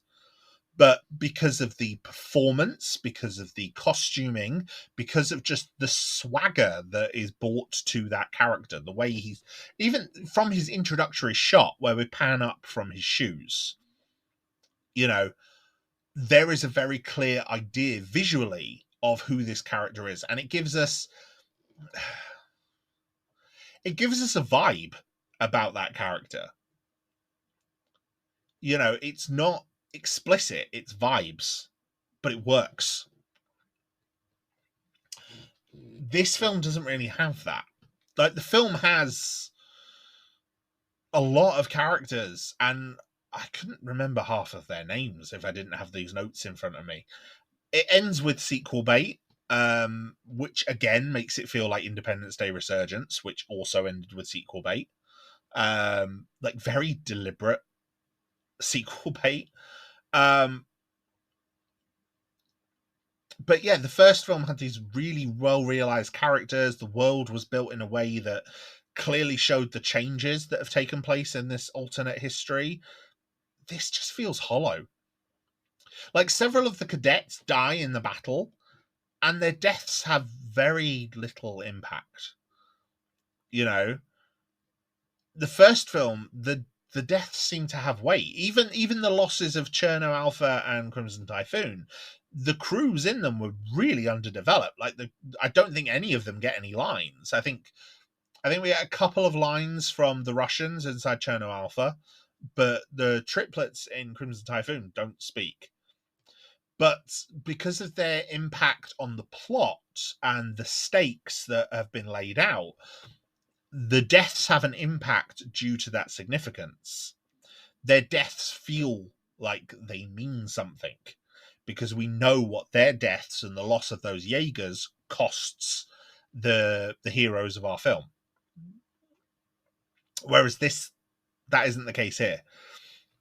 There's also, like I said, it was filmed in China, and a lot of Hollywood films in this era did some filming in China. A couple of the Transformers movies are quite prominent examples. I think one of the Fast and Furious filmed in China as well at this point. And there seems to be a definite way of trying to appeal to the Chinese market, which again was something that a lot of Hollywood films of this era, especially the big blockbusters, were trying to do. And that's quite explicit with the character of Li Wenxiao, who gets given this action role in the finale where she pilots Scrapper, the Jaeger that Amara built. And it feels unnecessary. However, I do think it makes more sense in the Pacific Rim universe than it does in most of these other films from the time. And that's because Pacific Rim has always felt like a cross-Pacific effort. Like, it's not an American film. It's a film about humanity coming together to fight the kaiju. So having a greater representation from China makes sense. Some bits can be clumsy, but it does make more sense than it does in a lot of other films of this era. So things like the product placement, the signage, etc. Yes, it's you can kind of see it for the pandering it is, but it's at least woven into the plot a bit more organically here, because there's justification for it based on the world of these films. Now, like I said, I don't want to compare and contrast the two films over much, but instead I'm just going to say a few more things about the first movie, and especially what Del Toro seems to have been planning with it. He's spoken quite openly about a lot of the themes of this film as he saw them and as he was intending, as he does with a lot of his films. And there's a lot in that first film that's very metaphorical. And so there's just some very interesting quotes that I thought I might, some quotes and some facts that I just thought I might read and sort of cover here. So first of all, there's the idea of like the Jaeger pilots and their neural load. It's too much for a single pilot to handle alone. So you have to have two pilots mentally linked through the drift. And in the drift, they gain intimate knowledge of each other. They get access to their memories, their feelings, and they have no choice but to accept them. And Del Toro said he found that concept's potential as a dramatic device compelling. And I've got to say, I agree. I think it's one of the more interesting elements in the movie. For example, it's the first drift with Raleigh and Marco that causes Marco to lose control, because it's Raleigh's memories of losing Yancey. Yancey being in the cockpit with him and drifted, the two of them being mentally connected through the drift when Yancey is ripped out and killed. And the effect that has on Raleigh, that guilt that he carries as a result of that. Like, this is his first time drifting since then. And it's that memory that affects Marco to the point that she then deals with her own survivor's guilt, which takes her back to the Onibaba attack when she was a child. And that is where she loses control. Like, that is a fantastic idea, really well executed. And Del Toro said he intended that the metaphors on empathy in this, which is the idea that we're all together into the same robot in life. Either we get along or we die. And he said, I don't want this to be a recruitment ad or anything jingoistic, just that the idea of the movie is for us to just trust each other, to cross over barriers of color, sex, beliefs, whatever, and just stick together. And I think that's another reason why this film kind of resonates with me, because that is something I like and agree with. That's an idea that I like. And I think that is why this film works. Like I said, I've said a few times now, again, to compare to Independence Day, again, because it invites the comparison because of the similar scope and themes. But Independence Day is a very America first movie. Like, all of the main characters are American. That's not the case here. This is a very multinational group, and yes, some of them are not as well developed as they could be, like the Russian pilots in Cherno Alpha, the triplets in Crimson Typhoon. But, Mako is Japanese. Stacker is English. Or at least we assume so, because he's using Idris Elba's natural accent. Herman, based on his name, is of German origin, but again, Bern Gorman's using his natural accent, which is English.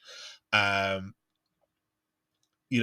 Choi, just by his naming, the origin of his name is not American, or doesn't seem to be American. although that's probably a bad take of mine. It could easily be American. I don't know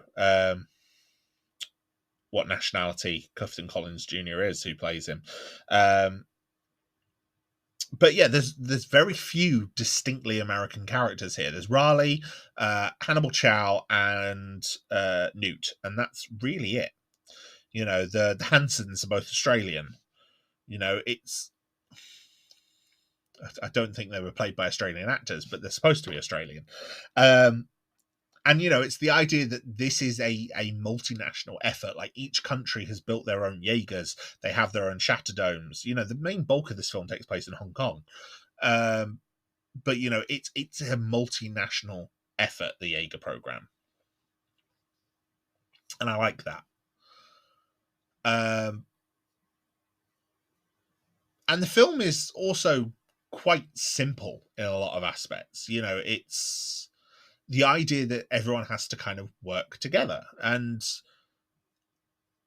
the arcs in the film, I think, kind of reflect that. Like, even things like the tension between Chuck and Raleigh, which lead to their fight, and then it's like they have to go into battle together and trust each other, within a few minutes of screen time.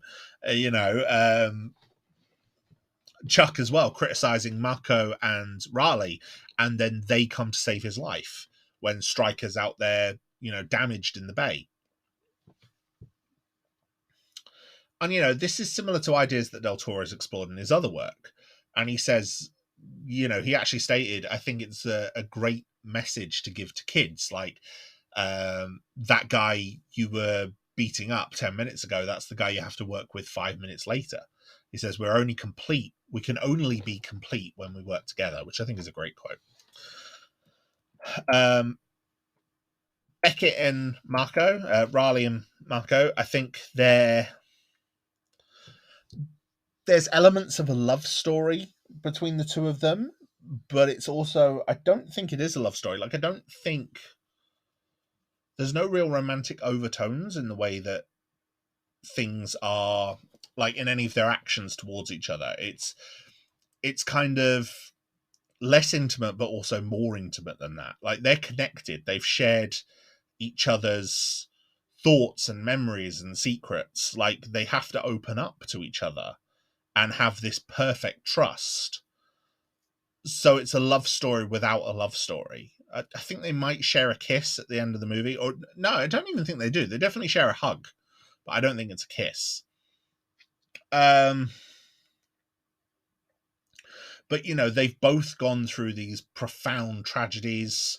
They're both very damaged individuals, and they become one together. Their missing pieces kind of connect them together. And Del Toro actually worked on emphasizing this intimacy in a lot of the ways that he filmed them. For example, he filmed their training fight scene in the same way that he said he would film a sex scene. He took that same approach to how he filmed it, and I think it works. I think that's a great scene between the two of them. Like I said, my final thing I want to talk about, which kind of goes with the togetherness, is the very anti-military aspect of this. Like, the Jaegers are the Rangers in the Jaeger program, they are kind of a military. Like, we do see some of them in uniform. Like, we see the two in the opening montage who are on the television show. They are clearly soldiers. Stacker wears a uniform as the marshal. And there's things like, there is a military aspect to it. But also, Del Toro is a pacifist. He's a self-described pacifist. And, he said he wanted to avoid a lot of military aesthetics. He said he termed them car commercial or army recruitment video aesthetics.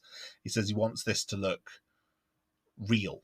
And they have Western ranks, civilian ranks, marshal, ranger. Those aren't military ranks, they're civilian ranks.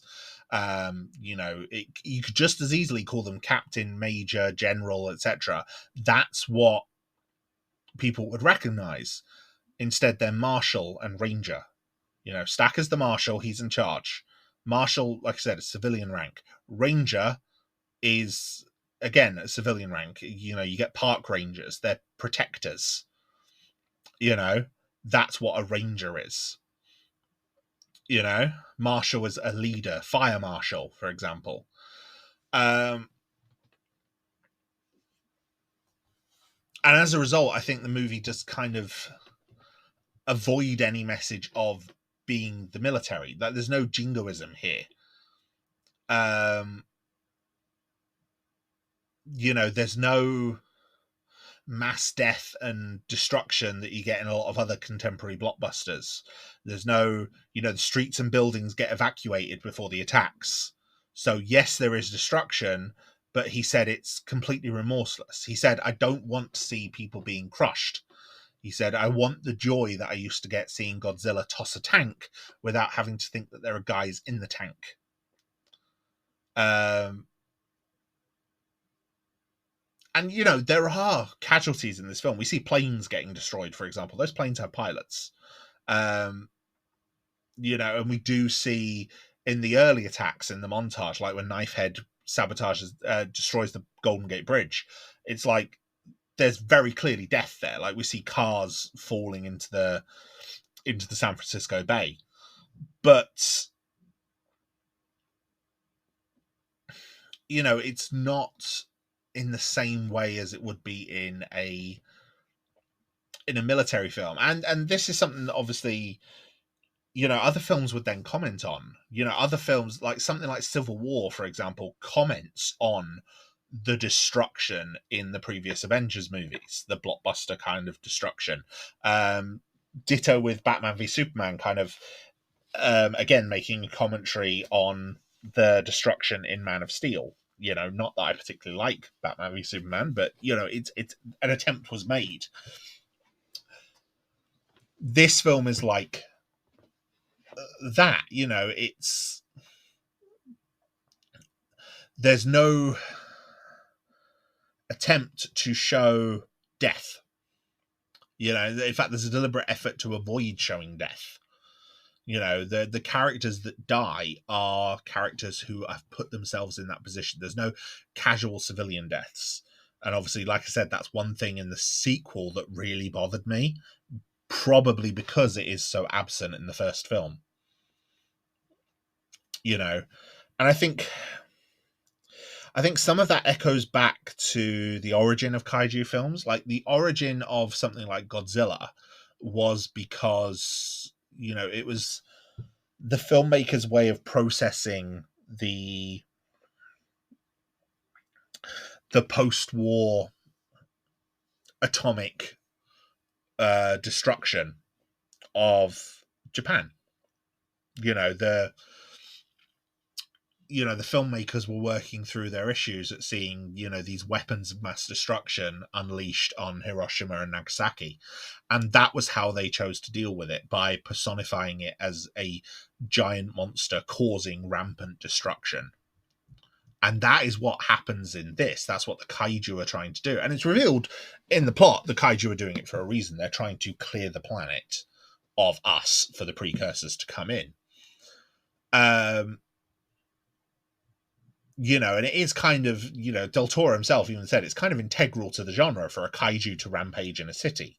But just because of that, he doesn't want to see people being crushed. You can have the one thing without necessarily needing the other, and that's what this film does. And I like that. I like that we don't have a high body count in this, that we're not, it means that we can enjoy the action in this guilt-free. Because yes, buildings are being destroyed, but no one's dying.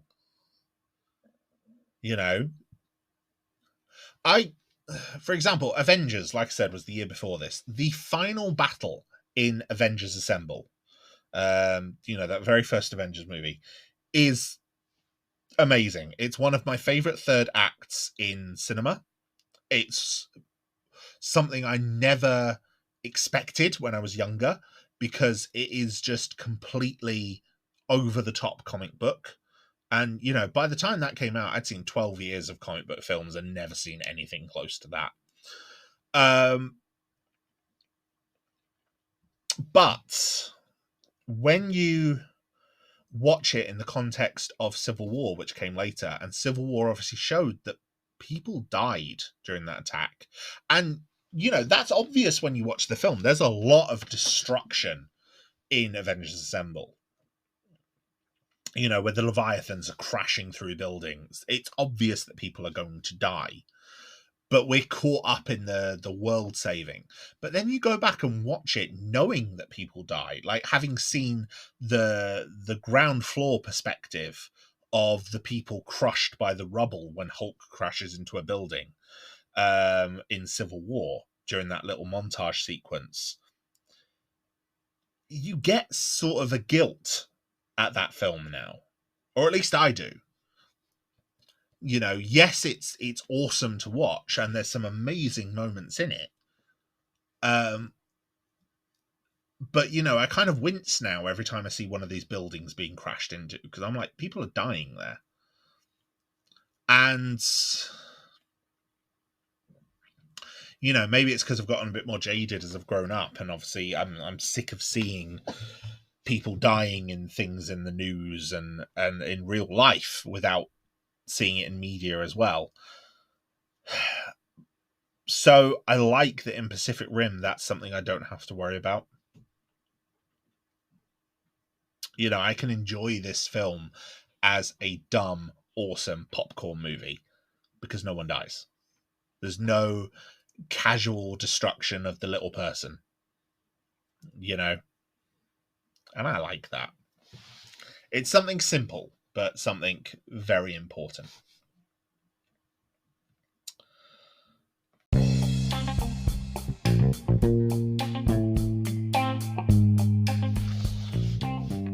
So, my friends, thank you for joining me in this episode.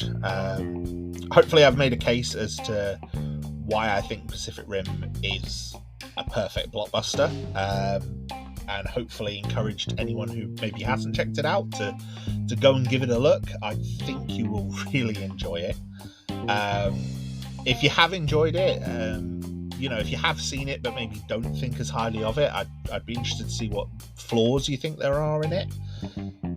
But yeah, for me, like I said, I really like it. It's, for me, the perfect blockbuster film. It's exactly what I want from a blockbuster. Now, the next few episodes coming up, I'm really excited about. I'm almost at the end of the episodes that I was working on during the strike. So that little strike delay notification at the start of, towards the start of every episode is only going to be in a couple more of these. So anyone who's had to suffer and sit through that for 2 minutes in every episode, it's nearly gone. I think I've got X-Men, Doctor Who, and Doom, which will mention it, because those were all ones I was working on during the strike. Other episodes that I've got coming up after that, I wasn't working on during the strike, so I don't need a disclaimer on them. That said, I hope you've enjoyed this episode. Please let me know what you think about it. Give it any, if you're watching this on YouTube, any likes, subscribes, comments, things like that are great. Helps me reach more people. Any feedback on Spotify or any other podcast app that you might be listening to, bookmark me so that you get notified of new episodes. I'm grateful for every single one of you that listens, always. It means the world to me when I see the number counters go up. And I know there's not many of you at this time, but I'm so grateful that you're listening. It means a lot to me that I'm saying these ramblings into a microphone and people out there are interested and want to listen. So thank you, every single one of you. Until next time, all the usual things. I want you to take the very best care of yourself that you can. Look after your physical and mental health as best as you can. I know I'm doing all right with my mental health, my physical health not so much at the minute, so I need to take steps there. I'm more than happy to discuss anything with anyone at any time. You can reach out to me directly through the podcast. You can send, I know Spotify, you can send voice messages, like I said, comments, direct messages, anything like that. It's always welcome, or of course on the Discord. But until we meet again, you all look after yourselves. Bye for now.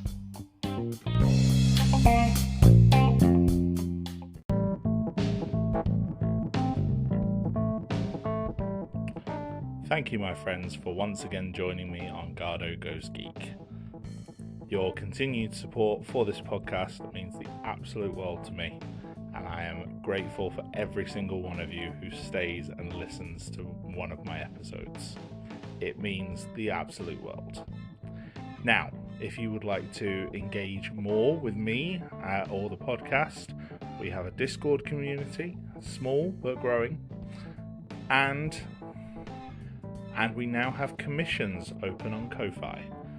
So if there's a topic you would like to see me cover, you can pay me to cover it. All funds will be used for legal purchase of the relevant items where I do not have them. Have a look on the link tree for more information. Until next time, look after yourselves.